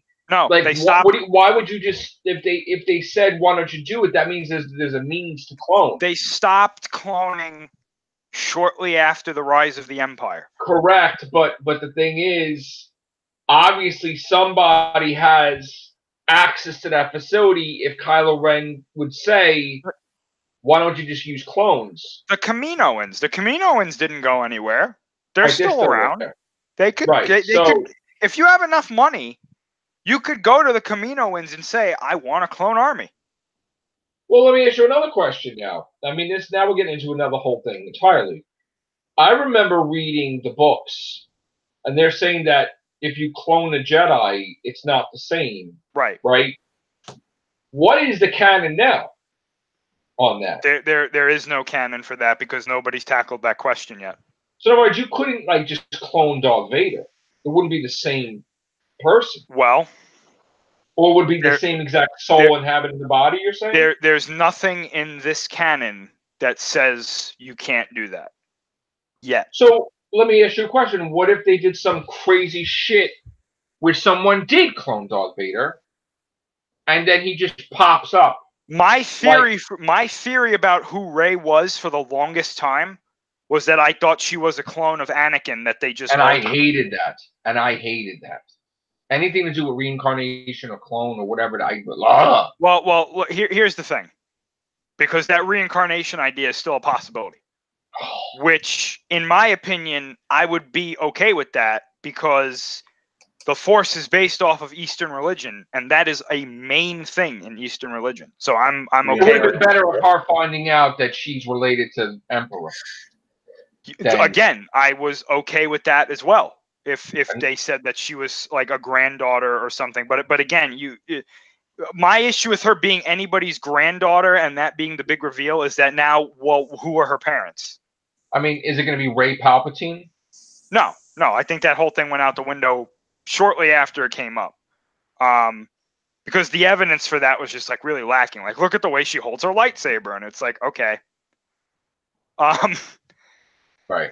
Who do I think Rey is? In my opinion, I'm about 90% sure that what Kylo Ren told us in 8 was the genuine article, and that her parents just are not important, which I'm totally fine with, because I think that message is fine. However, I could easily see Mr. Abrams going, I have to make this a thing. And then... Going with the Vince McMahon voice? Yeah, well, sort of. That would be more like, we have to make this a thing, Hunter. But you know, I could totally see him going to Kathleen Kennedy and being like, I want to make her the reincarnation of Darth Revan. And then Kathleen Kennedy goes, okay. And then we have Rey as the reincarnation of Darth Revan. Because R-E, and then you twist some of the letters and it turns into a Y, and it's Rey. But, you know, hopefully not. No. I don't know.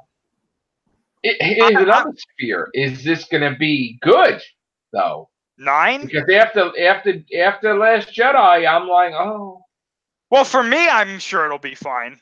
Oh, okay. But and people who liked 8, I'm sure it'll be fine. But here's where the monkey wrench can come in. It's what I like to call the let's undo everything that happened in 8, and then 9 becomes a complete mess. Yes, well, not a mess. No, not a mess. Yes, hold on. Yes, mess, because then 50% of the story is undoing what they did in 8, and then the other 50% is something new, and then it clashes. Can it be like a Moffat line of 3 sentences that just wipes out the whole thing, or no? How are you going to do that? I don't know. I'm not a director. I don't know. I don't know. And from what we've heard, J.J. Abrams liked Episode 8. Which is bull crap. How do you know?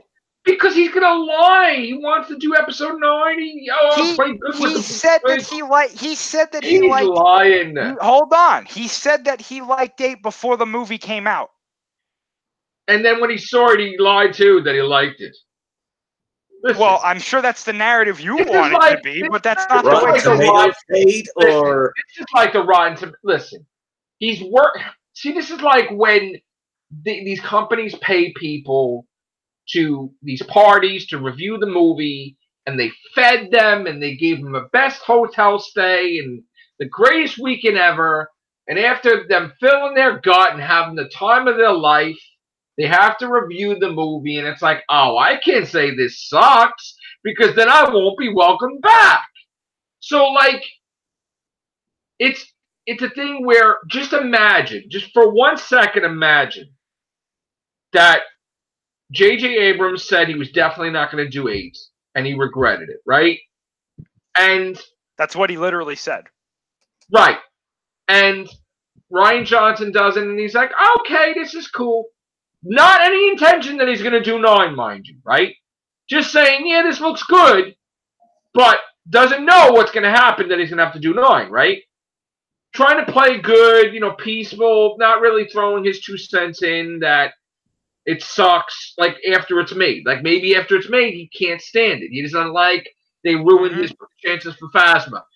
He's never. Certain people are never going to come out and flat out say, unless on their deathbed there's a fucking book that says J.J. Abrams fucking hated that shit, because they still need to work, and you don't burn your bridges. You're always. So are you saying that he didn't say this because if he did, it would have hurt his chances to direct yes. 9? Yeah. Okay. But now when he does do 9, and he sort of throws stuff in there, he's systematically erasing it without making it known he's erasing it. And he's trying to get Kennedy on board without her knowing that that's his main goal. And then when the movie comes out, he gets what he wanted. Okay, but here's the issue with what you're saying, though. When he said that he liked 8, Colin Trevorrow was directing 9. Okay, but... So he never had an intention of directing 9 until after Colin Trevorrow was taken off. The point is, here's the thing. The point is, it's not just Star Wars we're talking about. But he's not doing anything else with Disney. Well, what if he wants to do an Indiana Jones? What if he wants He's not doing Indiana Jones. You're saying what if, but he's not doing these things. Okay, but you still, at some point in time, with Disney and Lucasfilm, like, you don't want to really... That's the thing. He's not going to fucking flat out say that something sucks if he thinks it sucks. Mark Hamill said he didn't agree with what they did with Luke. But, again, look how they treated that situation. How did they treat it? Well, like, they were saying... There was so much crap about, people tried to twist it. Then he said, I agree with it. It's okay. He keeps constantly saying... He said that he never took back what he said. He just said that he didn't agree with it, but he understood why it had to be done. They never tried to hide that, though. He understood it, but nobody else understands why they did it that way. I understand it perfectly. Well, I don't understand it. I understand. If you look at it, we've had this conversation before. I know. If you look at it objectively, what they did makes absolute sense. But everybody was pissed off that Luke didn't go out there with his green lightsaber and end everybody. So I mean, not that get Michael Bay to direct the movie. If you wanted a Luke Skywalker action scene, get Michael Bay to direct. Why not? There'd be a lot more explosions. Exactly. It would have been the Star Wars movie everybody would have loved. Listen, the point I'm trying to say is the way they fire people left and right. Do you think it would be wise if he really believed that and he told them that, they would be happy about it? If he says, I think this is terrible? Well, whether he says it like that or he goes to them and says, I'm erasing what they did in 8. No, but he shows them a script that said that basically erased what they did in 8. They're going to get the hint. But here's the thing now. Isn't it a thing that Disney stepped in and told them they kind of should do that? No. Erasing? No? Who told you that?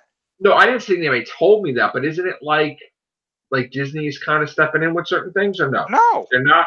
Okay. The only thing from I'm aware of, the only thing that they tell their directors is that you can't go like off the rails with stuff. But okay, so here's the thing, what I think is going to happen. The whole thing about her parents, that is going to be a thing. Probably. You're saying Phasma's not in it? No. 100% sure. As far as we know, she's dead. I don't think she's dead.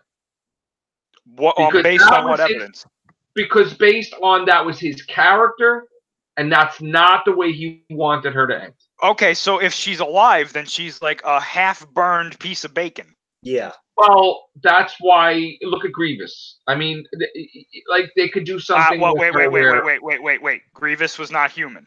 All right, but still, in this technology, they could do something with her. I mean, she could have a thing like Darth Vader and put shit around her or whatever. Like, yeah, but okay, but now you have a female Darth Vader. But I'm not saying it has to be Darth Vader. No, I'm not saying it has to be Darth Vader. But I have a feeling she's not dead. Okay, so let's say she's not dead. What significance does she play in 9? Whatever eye candy. her original purpose. That's all she pretty much was in these last two. Was eye candy. Candy. We never saw what she looked like. Whatever her original purpose was, and her connection with Kylo Ren explored, that J.J. Abrams would have did if they had an 8. But her whole thing in 7 was to just be the next Boba Fett. Which That's literally why they. Which he never got to do anything with it because he didn't do 8. But that's my point though, is that you're trying to force this character to be the next Boba Fett. It doesn't work. First of all, she's not Boba Fett. But that's what they were trying to do. They wanted her to be that character that got a little bit of screen time. J.J. Abrams wanted her to do, correct? Exactly, and it failed. It failed miserably. And he never got to follow up with the next one to shape her that way. But here's the thing though. He never had any plans to follow up with any of this because he wasn't ever going to direct 8 and 9. And of course, he said he regretted not doing 8. Right? He said he regretted not doing 8, but he didn't. It wasn't because he said that he got to do 9.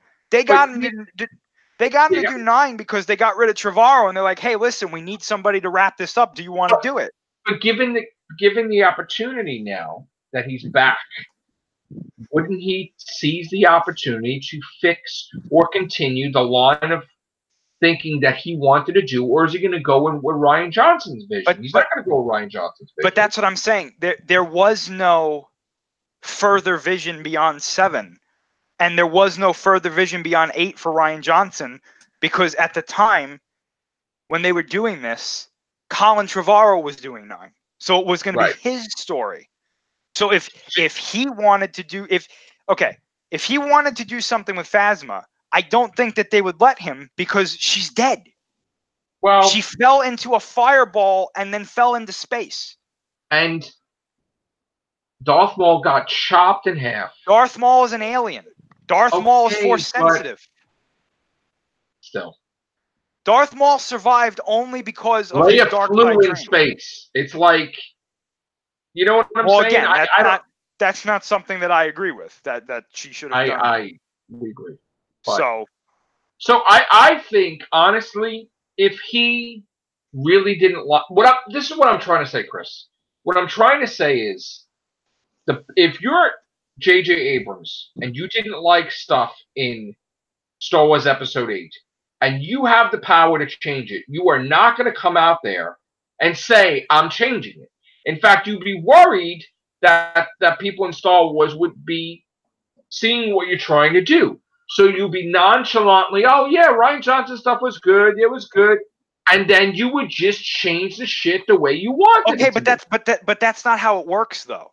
Because he's the director, but he has to get things approved by the story. I understand that, but wouldn't he have the writers put it in there? He can, but when the story group and Kathleen Kennedy says, "Show me the script," and then they get the script and they see Luke's alive, Phasma's alive, guess what happens? Why would it happen that way though? Wait. We see articles the next day. J.J. Abrams removed from Star Wars Episode 9. Removes 8, you mean? Erases 8, you mean? No, they would remove him from 9 and get a director that does what they want. They would flat out remove him. Like, I'm not saying he's going to do crazy stuff. But but bringing Phasma back is a crazy move. We don't know if she's in it. No, we don't. She might be in it. She might be in it, and if she's in it, flashbacks. If she, flashback is perfectly fine. But I'm saying she's in it. Okay, if she's in this movie though, and she's not like gravely injured, then that's a plot hole. Well, listen, it's not like it's the first time we had a plot hole. Though. Of course. But what I'm trying to look. Now it's becoming Phasma the movie. Not that I want it to be. All I'm trying to say is, and I'm not saying he's gonna start saying that everybody is a descendant of Yoda and Chewbacca's love child or some crap. I'm not saying like crazy things. I'm just saying. I'm just saying that I honestly, let's keep it simple. I honestly feel that Phasma's in it. But I'm asking you, like, okay, you're saying that Phasma's in it. But you're basing that on because J.J. Abrams hated Episode 8. No, that he had a vision for his character. Okay, but what are you basing that on? I'm presenting you the facts that he was not the director for 8 and 9 when he finished 7. But so here's the thing: he had an idea. Look, he did, regardless of him not doing 8 and agreeing that he's not going to do 8. I'm sure he had it in his brain how he would want them to go, without even he had roughly an idea how he thought his characters would go on. Sure. Like you said, he wanted Phasma to be the Boba Fett. So I'm in not his saying head, he wanted that. I'm saying Lucasfilm wanted that. So the whole thing is that you're giving the opportunity to come back. What you're telling me that he has the power to do things the way he wanted to do it, even if it conflicts with Rian Johnson's stuff. But he wouldn't be allowed to do it? I never said that he has the power to do that. Because okay. And this is more evidence that I'm going to present to you. Every director who has tried to do things their way after The Force Awakens, every director that has tried to do things their way when it comes to a Star Wars movie has either been removed from the project or had another director come in to rewrite the movie to make it the way that Lucasfilm wanted it to be. Well, what if he didn't try that and he tried to get Kennedy to approve this stuff? And then if she said no, then he just does what you want him to do. And maybe he did that. However, he also has to go through the story group who dictates the canon. And Episode 8 is the ultimate canon. It's part of the main series. So if you try to start changing things from 8, the story group is going to go to Kathleen Kennedy and go, Kathleen, no, we can't do it like this. But what if they agreed with some of the changes that he implemented? Then Episode 9 is going to be a mess. Because now you're going to start changing things. Okay, it would be like this, right? It would be like if in, I don't know, let's say in Avengers Infinity War, right? Let's say, or Endgame, right? Let's say the Russos saw Captain Marvel and they were like, this sucks. This is right.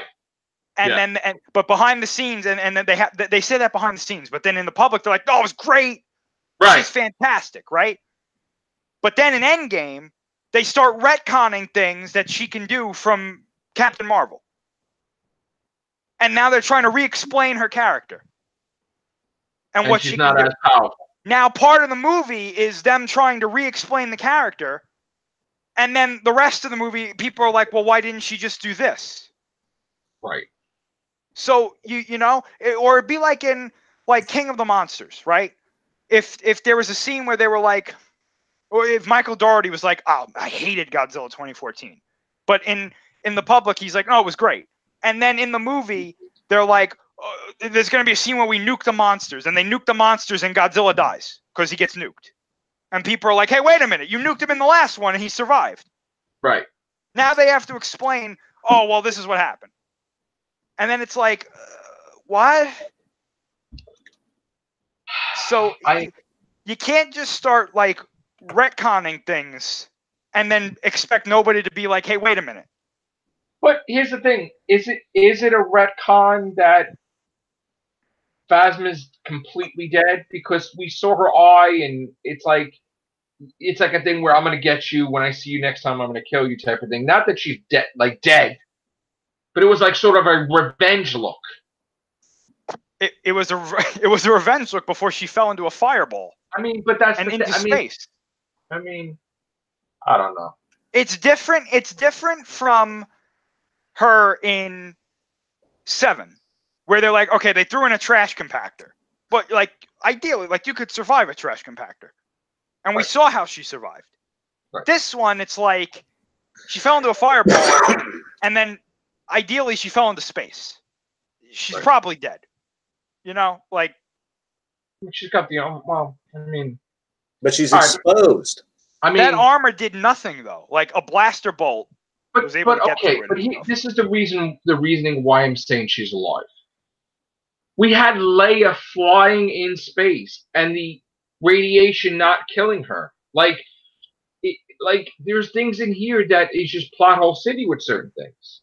Well, okay, but here's the thing: did Leia fall into a fireball? No, but she was in space. Okay.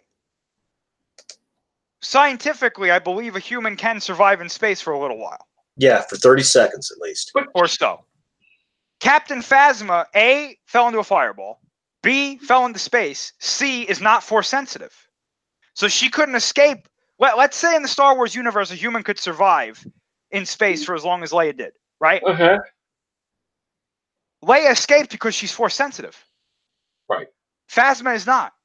So she can't force pull herself to anything. As far as we know. Now, if Phasma's outfit wasn't damaged and she fell into space or fell into the fireball, yes, we could see her possibly surviving. But she hit the fireball, then she hit the space. Well, let me ask you one more question. One more question, then I'm gonna stop this whole nonsense that I started because I think I'm just it's not going. Okay. Say she's back. Are you gonna be pissed? Yes, absolutely.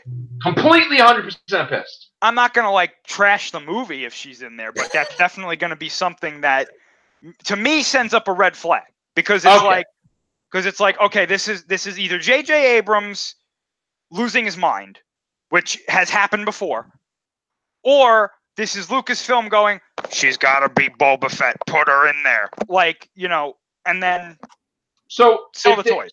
And mind you, I see the Captain Phasma thing as infinitesimal compared to, let's say, saying that Luke didn't die at all, right? Okay. You're saying that if let me just say something right. there. If at any point in this movie they say that Luke didn't die, I'm walking out of the theater. They're not going to do that, but I know. I'm just saying, if that happens, even if we're 10 minutes into the movie, I'm walking out of the theater because I do not want to see that. I might just have a party or something. Okay, one question. Is there going to be any ornaments or Star Wars figures that are going to be flying across the room? No, because I will like what came before it and then choose what I watch after it. So you wouldn't necessarily go to watch Star Wars quickly if all these things happen to undo Last Jedi. Oh, no. They can do whatever they want. The one thing that I draw the line at is Luke is still alive. If you cross that line, that is my Godzilla evolving into a woman moment. With breasts. Yes. That's where I draw the line. If I see that in a movie, I'm out. I'm done. And then I will pick and choose what I watch that follows 9. But all the stuff that came before it, I will be like, yeah, hell yeah, I love this stuff. Right. But no, continue. Joe, I'm looking at what you were saying. Movie and The Last Jedi's on that one. Are you going to watch it? No. I have not seen it since that one time because I was angry. Continue what you were saying though, because I cut you off. What was I saying? Hold on, Sharon. I'll move that over. Just push it to the side. I had before I did this cast. I have my manuscript all over the beds, planning my book, pages everywhere, and the poor woman's trying to sleep. Nice. So she's about to go to sleep. So I just messed up. I'm sorry. Hold on. You can talk for a second, Chris. I want to just fix this. Hold on a second. Haven't I talked enough in this cast? I know. It's my voice by now. No, I'm just saying, like No, I know, yeah. Yeah, I understand that there are people that didn't like The Last Jedi, and I understand why they didn't like The Last Jedi. But I don't think Phasma back, it would be a big mistake because yeah. And that's why I was saying is because there was a thing where they could if she didn't fall in the fireball and her armor wasn't damaged, granted she'd probably last a little bit longer or as long as Leia. But she fell. Her armor was damaged. She got barbecued, and then she got somewhat frozen while in space. So All right, let me try to finish. So, if they say Snoke is alive, you're pissed. No. No, that's okay. Totally different, because Snoke could force sensitivity his way out of this.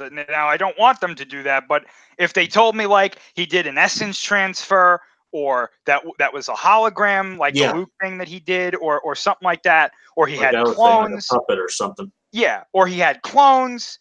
I can buy the fact that Snoke probably had a contingency plan in case he ever died. Okay, so why can't the Luke that died not really be Luke? Because he faded away. But why? Who's to say in canon that a clone can't fade away? But why would you want that Luke to be a clone? Because he is not my I do not. Then that would mean we're continuing the Skywalker lineage. Because I, after waiting so many freaking decades to see his follow up to Return of the Jedi, I and a lot of people didn't envision that that's what was going to happen to Luke. That's the way it was going to go down. And I don't even Mark Hamill didn't see that as him playing Luke. So like I don't feel that that's Luke. I mean, we had that whole grand moment where she has a lightsaber out, and like the whole time before that movie starts, episode 8, you're like, oh, this is gonna be great. He's gonna take it. Maybe he's gonna be whatever. He's gonna train her. He had the map in 3 parts, and she found him, and now it's gonna be awesome. And then he just takes it and he tosses it, and it's like, what? It's like somebody else coming in and just doing something completely different compared to probably what was actually going to happen. Okay, but okay. I don't know. I'm just saying what we saw in 8 was based off of a plan that George Lucas had in the past. But not necessarily everything in exact detail that he planned. Okay, but what specifically? The fact that Luke would try to kill his nephew in his sleep when he did everything that happened with Darth Vader, where he's so good in him after, even though Darth Vader killed like billions of people and millions of people, that this kid didn't kill anybody and he's going to kill him in his sleep. But you just answered the answer to your problem right there, though. That he could be potentially like Darth Vader. No, that he could be worse than Darth Vader. Because he's training him so it doesn't happen that way. Well, he's not training him for that. He's training him to be a Jedi. But then knowing that, he would try harder for him not to be that way. No? No. He just give up and say, oh, screw it. Okay, this all right. Little bastard's going to kill everybody.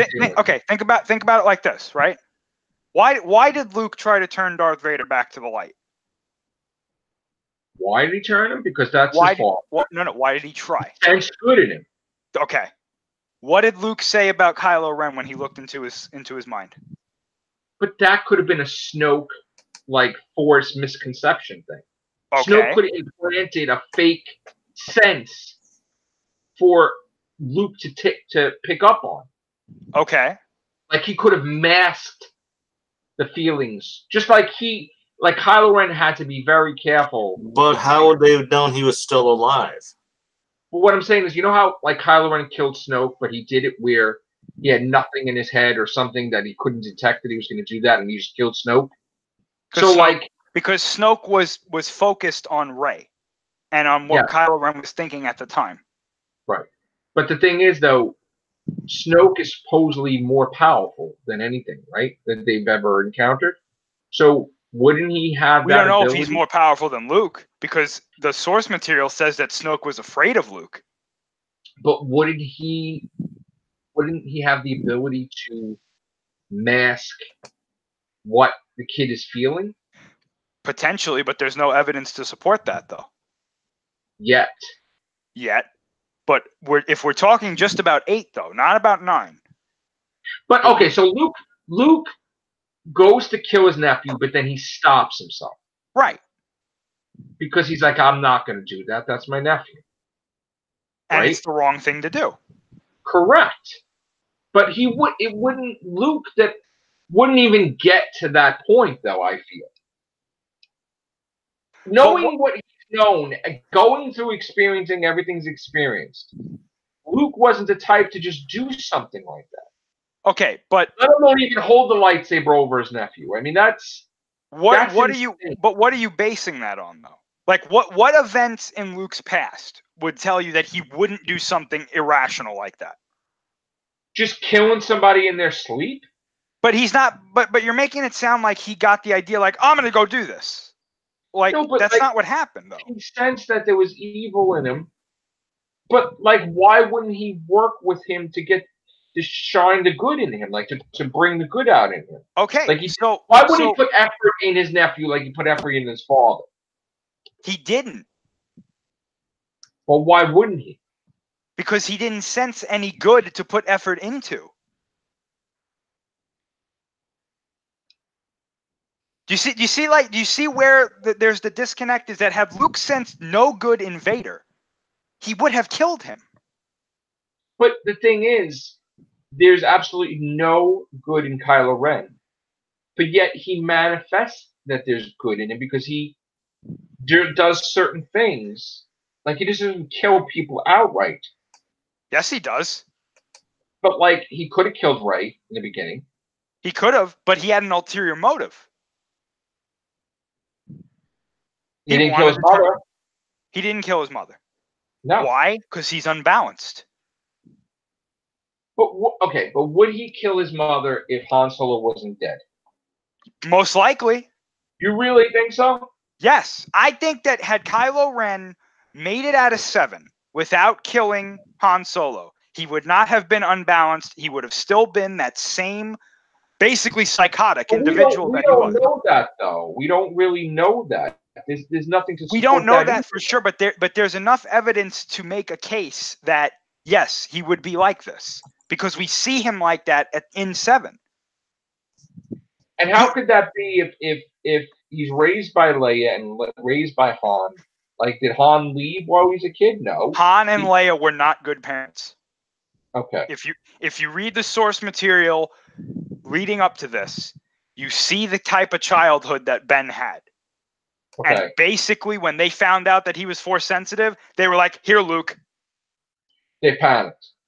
Yeah, they were like, "Oh, we don't know what to do. Here, take him, Luke." And Luke was like, I don't know about this." And then they were like, No, you have to do it." And he was like, "Okay." And then he took him as an apprentice. Kylo Ren, there's a lot of evidence in the books that says that he never even wanted to be trained. Trained for what? Like as a Jedi? To be a Jedi. To be anything like that. He didn't want to. No, he was actually, they say that he was more interested in racing like his father became a racer. And he wanted to do that. He wanted to learn how to fly the Falcon with Han. He wanted to do all those things that Han Solo did. And they never taught him. They never gave him the time of day to do it. Mm. Which is why Snoke was able to turn him. So when Luke goes and he looks into his mind and he's like, there's nothing good here. It's all bad. He goes to that instinct like, I have to stop this. And then he says it went away in a moment because he knew it was the wrong thing. Unfortunately, Ben woke up. He saw Luke standing there with the lightsaber and he was like, Snoke was right. Yeah. And that's why he left. But then when he became imbalanced with Han, what was he, like, second guessing himself, you're saying? Like, yeah, because his whole belief system was that the further he gets away from the people that he quote unquote loves, and the further he gets away from the light, he'll become more powerful. He'll become like Darth Vader. Right. And Snoke is telling him, like, you need to have the balance of the light and the dark. Right. So he's like, if I kill Han Solo, I'm killing my father. Or actually I'm killing Ben Solo's father. That's the thing that will finally prove to Snoke and to the dark side that I am the one. But that didn't work out. So he kills him, and like you mentioned before, Han Solo touches his face. Now he's like, oh no. Right. And so Han Solo is dead, and that light in him now he starts to question, did I do the right thing? Is this what I should have done? Right. So that moment ruined him. Right. Had that moment not occurred, who knows what would have happened with him? So is that why Rey sees stuff in him that is positive. Yes. Like, could be good, and that's why she's drawn to him, because she doesn't see that now that she's like training. She sees that he's not bad. Yes, it's that, and that he's the only other person that she's ever met that has had that like loneliness that she's had. Okay. So she's like, this is a person that understands what my childhood was like. She just tossed the fact that he killed Han Solo like out the window.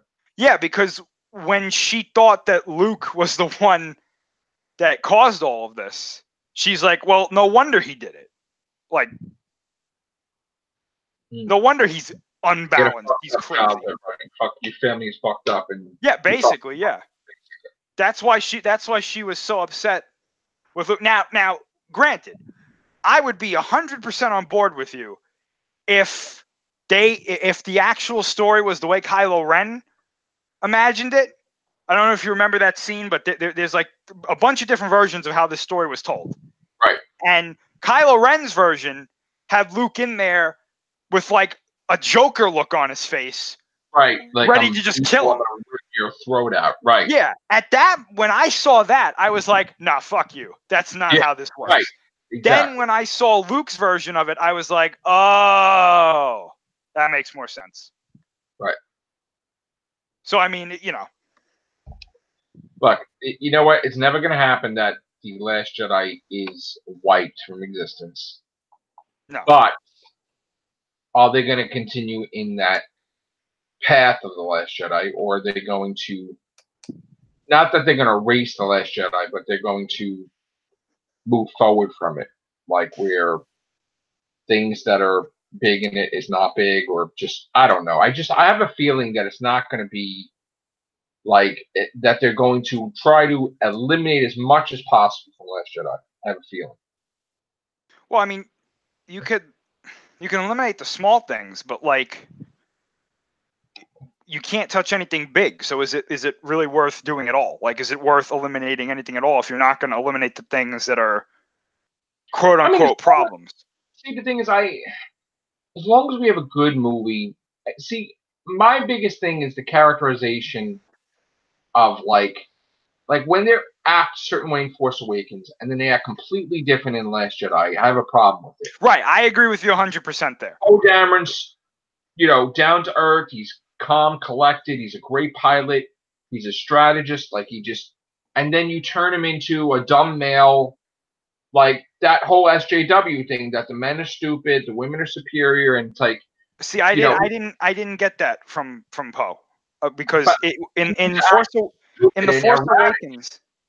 But in The Force Awakens, we didn't get a lot of time with him. We had him at the beginning of the movie, right? Then he was captured, and then Finn was the one who let him out, right? But even though he let him out, he was calm and collected, escaping. Where he's at not that like, point, but I'm not going to take out the whole armada. We got to get. But what happens during that scene when they're planning on destroying the Starkiller base? He's talking about going in there. We got to blow it up. We got to go in there and blow it up. But that's what they That's have. Poe. But that's what they have to do. They have to blow up the base. Yeah, but you're going to go in there without a plan? Well, he's not. That's the thing. He's got to go. But he didn't like steal a ship and go there. Well, he didn't steal a ship in 8. But it was like 8. He was trying to remove this one from power. Like start like a whole thing to have his way. It was weird. It was like it was not because he's irrational. He doesn't think until the end of the movie, and then at the end of the movie, he realizes, oh, I can't be this way. But he wasn't like that in Force Awakens stuff. He was a bit, yeah. He flew into the Starkiller base when the oscillator was damaged. Nobody else did it. He was like, "Oh, I'm doing it. I'm going." I don't know. And then Finn too. Finn was. I 100% agree with you on Finn. They completely mischaracterized him in 8. Yeah. Completely. He barely had a character in 8. He just was there. I don't even know. That was like Han Solo and Jedi. Just there. I don't know. Yeah, exactly. That's exactly what it was like. I don't know what they were doing with him. I don't think they even knew what to do with him. I don't know.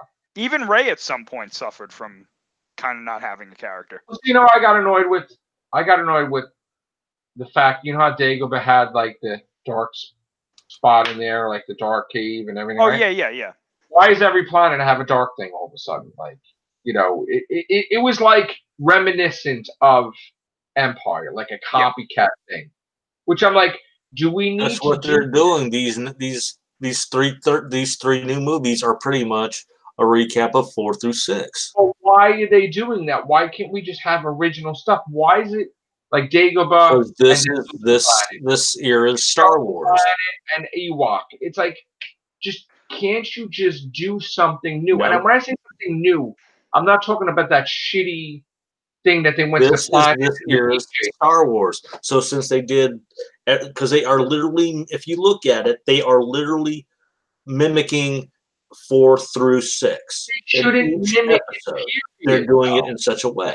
But that's I hate to say this, I really do, but that is the MO of the main series Star Wars movies. Mm-hmm. That's exactly what Lucas did with 1, 2, and 3. And he says it. He says it in the documentary. He says it's like a poem. Each stanza basically repeats itself. Mm-hmm. Anakin blows up the droid, the Trade Federation control ship. Luke blows up the Death Star. Anakin loses an arm. Luke loses an arm. Padme tries to turn Anakin back to the light side. Luke tries to turn Vader back to the light side. That's just the way. That's the formula of Star Wars. Mm-hmm. That's how they do it. And that's that's why why I saw in the very first now that one of the first new movies. Now that we've seen 8 movies, don't you think people are tired of that? No, because the evidence show like 7 went too far. 7 went too far with making it too much like 4, 5, and 6. Mm-hmm. And people called them out on that, right? So then Rian Johnson comes in and says, I'm going to do my own thing within reason. Wow. And he tries to do his own thing. People don't like it. So there you go. So this is why they don't do anything new with Star Wars, because we can't go too far new. If it's not what the fans are expecting, then it's going to be bad. And unfortunately, and I think, I hate to say it, but rightfully so, I think they finally discovered that we are not going to cater to the old fans. We're going to make new fans that are going to live with this for the next 100 years. Mm-hmm. Right. Because the old fans, hey, if they don't support it, it's unfortunate, but what can we do? We can't make everybody happy. Right. Let's make money off of the people that are going to buy the new stuff, and then we'll make old stuff for the old fans, and they'll buy that. We'll make money anyway. It's going back to the old statements. This is not your Star Wars. So, Chris, do you consider yourself a new fan or an old fan? I consider myself a Star Wars fan. Okay. You're not in that category. Right. No. Because if I see something bad, 1, 2, and 3, I'll say that was bad. But if I like something, hey. All right, so what do you consider me the narrative? A Star Wars fan or just an old fan? I just consider you a Star Wars fan. Thank you. That's a better label than whatever. Because you don't like episode 8. But okay. If you not liking episode 8 classified you as some other fan or not a fan, then I guess I'm not a Godzilla fan. Right. Because I didn't like Shin Gojira. Right, neither did I. I guess I'm not a Marvel fan because I didn't like Iron Man 3. I don't like Homecoming. Yeah. You know, I guess I'm not a wrestling fan. You know, because so if that's the logic that not liking one thing makes you not a fan, then it's like, well, then I guess none of us like anything. Mm-hmm. That's pretty. It's really not that bad. I mean, to say of every single Star Wars film, I just don't like one. Yeah, one out of whatever. That's really not deserving of the narrative of, oh, you don't know what he's talking about. He's not really. But that's just it. We're such a social society today that we feel like if we're not included in this segment of society or that segment of society, right? If you don't agree with it, if we get ostracized, then geez, how am I going to pass this information on to my friends? They like it, but yet think I'm not thinking 100% like them, so they're going to ostracize me. So who do I talk to? You actually dislike less Star Wars movies than I do. I don't like 1, 2, and 3. Wow. You don't like 8.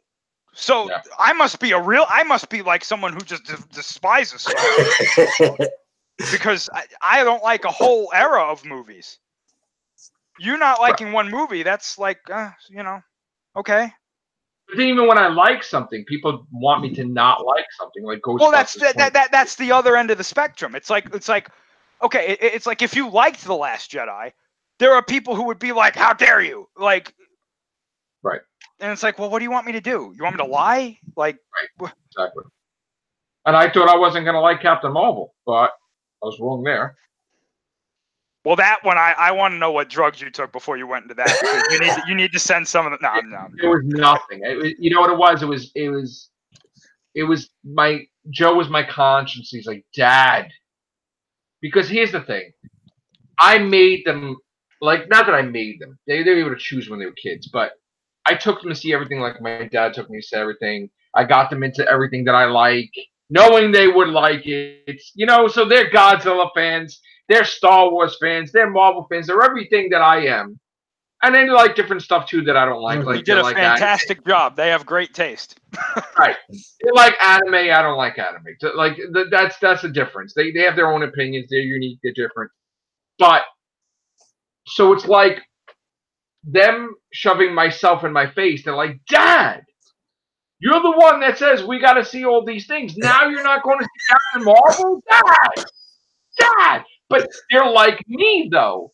And I'm like, I shouldn't be offended by it because that's me. Like 20 years ago, you know, if Into the Spider-Verse came out, I would be there in 5 seconds.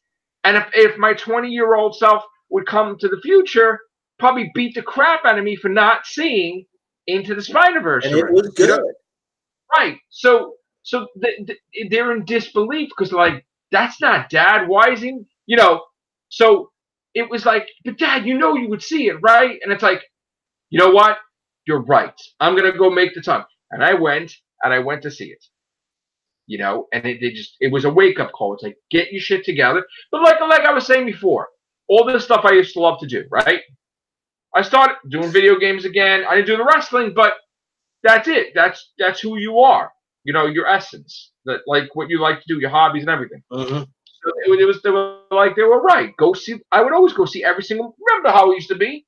We used to do movie reviews all the time. I would go to the movies like 2-3 times a week sometimes. Oh yeah. And but again, what people, and I try to explain this to my kids, though, things dramatically changed in my life where I had taken upon myself to work too many places that didn't give me a chance to freaking breathe, right? Which is unhealthy too. And now that I have the opportunity where I have less jobs, you know, I have a moment to think. I could do stuff that I want to do. Now, of course, I can't be jobless, period. But I went to see Us. I went to see Captain Marvel. Gonna go see, like I was saying, Rice got 4 movies in April. Mm-hmm. Got to see 4 movies. So that's the whole point. Is like sometimes you get caught up in life so much that it's like you're becoming a different person, and you don't mean to, but you're just caught up with bills or whatever. To me, Chris, the main thing I had in my head was I need to make money for this book, and I don't care what I have to do it, But of course, sometimes you get lost, and it's like all these different things stop. So I'm not trying to get off the track, but I am saying that. So yes, so it is a disgrace I didn't see Into the Spider-Verse. But again, it's not really because I was never a fan of Miles Morales. So still, I'm gonna see it though. I know Joe is checking up on me all the time, and Anthony, they really want me to see Spider-Verse. I'm gonna see it. I was actually even pondering seeing it in the city before it goes out, even though it's on Blu-ray. Have you seen it, Chris? No, I actually haven't yet, and there wasn't like a reason or anything I didn't. I just never got to go see it. Yeah. Which is like wrestling, right? Mm. I didn't even know WrestleMania is this, next week, right? Yeah. Back in the day, I knew every match coming up and every wrestler's name, and I could tell you like who the champion was of this year and that year and this year. I was like a nut job with that stuff. You know, not now. Now it's a totally different Joe. Like now, I don't know anybody of anybody. And I was looking at a poster. I think I didn't know not one wrestler on there. Like this old. You know what I'm saying so. But anyway, back to Last Jedi and whatever. So hopefully, now when are we going to actually have concrete trailer information from Episode 9? Celebration. What's the date? Star Wars Celebration. When is that? When is that? Let me see.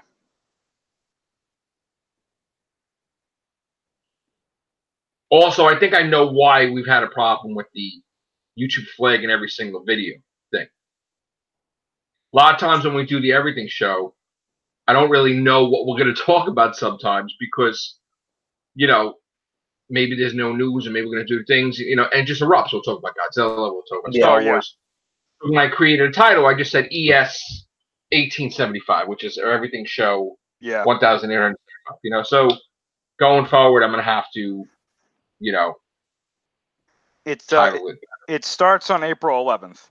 So April 11th. So that is so that week basically. We will have information then. Yeah.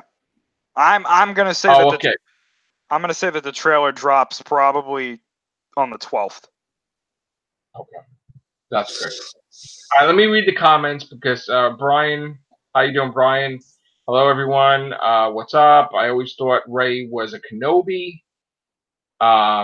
No Ray Kenobi. Hey, guys. Mongo. Hey, Mongo. What's up, Mongo? How are you? And Joey, Pennywise the Clown, hilariously funny comics to make you laugh too. Okay. So, man, Mongo, we got to get you back in the cast, bro. Where you been? We haven't seen him how long, Chris? Long time, right? Yeah, it's been like, what, 2 years or something? 2 years? Wow. These years fly by.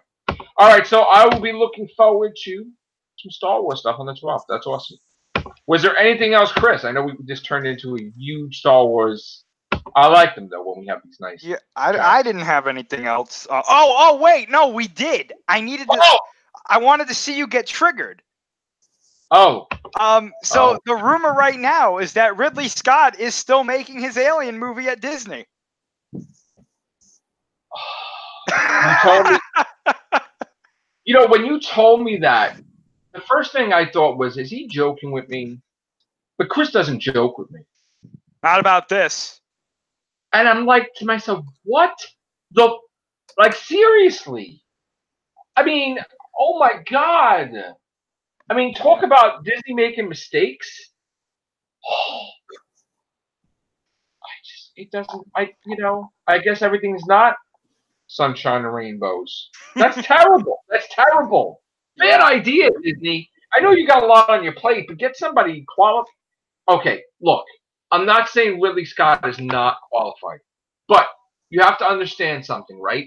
He did the first Alien movie, and he was almost fired because he went in a direction they didn't want him to go, and they made him change his whole damn thing to support that Ripley was alive, right? But then he left, right? And then James Cameron came in to do Aliens, correct? So, but then so many years later, you're like, oh, you know, he was part of the first one. But most of the stuff that we liked in there, he probably didn't do because it was the company, the movie company. So he does Prometheus, which he's trying to do something different, which was cool. I liked it. But then he was supposed to go in a completely different direction. That didn't happen. Blottenkamp has this whole idea about stirring it up, or Alien 5 or whatever. People love it. He jumps on the bandwagon, makes the thing an Alien movie, the sequel, and totally does this weird crap. So, hated Covenant completely. Ripped off. If you ever see the Next Generation episode, I'm about to show you one day, Chris, how copycat it was. And I just don't want to see a sequel to that. You know, I would rather someone else. So I was excited when they said James Cameron made a joke or whatever the frig he did, which I guess was not to be taken seriously. And now you're telling me the person that did the one Alien movie that's like one of the worst compared to like Alien 3, which I thought was the worst. I think that is friggin' awful. Yeah, that's the rumor right now is that he's going to be doing Horrendous. Garbage. Did they even show the shorts? Were they out? If they did, I didn't see them. Well, if they're out and that nobody's talking about it, that means it sucks. Because, or not that it sucks, it's that the people, the franchise is so screwed up from Ridley Scott that it's not interesting anymore. So here's the thing: besides Disney having the MCU, and besides Disney having Lucasfilm with Star Wars, Disney needs to get a whole team in there to do the Predator and Alien universe and just fix it. Did they get Species also? I don't know. Species was supposed to be the third alien race, and it never took off. And that was the main thing, that the goal of that was to be another thing. And it did not take off that way. In fact, it got perverted into the sexual thing or whatever the hell it was. But yeah. But does Disney get that though? I honestly don't know. Disney's got Independence Day. Yep. Disney's got Simpsons. Disney's got. We had that list that time. Remember that? Mm-hmm. We had a big list. They don't have Rocky stuff, right? Not that I know of. Who's Fox? I gotta think of Fox. So now, Fox doesn't exist now, right? No, Fox exists. It's just they don't have their entertainment thing. Yeah, they didn't get their news and that. They didn't get their news. Fox no longer exists, right? I guess that's probably. It will not be 20th Century Fox movies anymore, right? I don't believe so. Yeah, no. But they'll still have Fox News, Fox 5. Yeah, they didn't get their news service or anything like that. Yeah, because SmackDown is moving to Fox in October, and it has nothing to do with Disney. Right. So Fox is not okay. Mm-hmm. I got to tell you, Chris, I'm very disappointed that if that happens with Ridley Scott, because I'm looking to the positives of the Disney acquisition, and that is not a positive. So I'm concerned. I'm concerned overall with Disney because I feel that certain things, I don't know if it's Disney to blame, but I don't like certain things going on with Star Wars. I don't like certain things going on with the MCU. And I just feel that about how MCU and DC are in risk of going bye-bye. See, I know. That's another cast entirely that we're going to talk about. But I do think that they need to get some people, a group in there to tender loving care of the Alien and Predator franchise. I agree. I think it should be as important as them getting the Fantastic Four and X-Men, because here's the thing. Yes, while we focus on the MCU and we focus on Star Wars, you do own tons of properties that you could potentially be making tons of money from. So I would think that Disney would have to be big enough to have other people nurturing these properties to plan out multiple sequels. And I would think that you would schedule an Alien and Predator movie as early as 2022. 2022 would be the year for Alien and Predator to come back with movies. Because as far as I know, Chris, and I could be wrong, right? Things are planned out to 2021, right? Pretty much everything's getting clogged, or no? Or is it 2020 is clogged? I'm not entirely sure what you mean, but I mean, like, well, we don't movie releases. Well, no, you know what? That's not accurate. Yeah, movie releases. I mean, I know. As far as I know, I know that everything that I'm interested in kind of stops in 2020. you know. Okay, 2020. Yeah. But that doesn't mean it's not going to continue, though. Right. So I mean. Yeah. All right. I'm gonna say I'm very disappointed with Ridley Scott. And we'll see what happens. As far as Homecoming 2 or Far From Home, you know what? You kind of threw one of my favorite characters in there, Mysterio. So you know what? I am biased with that because I love Mysterio.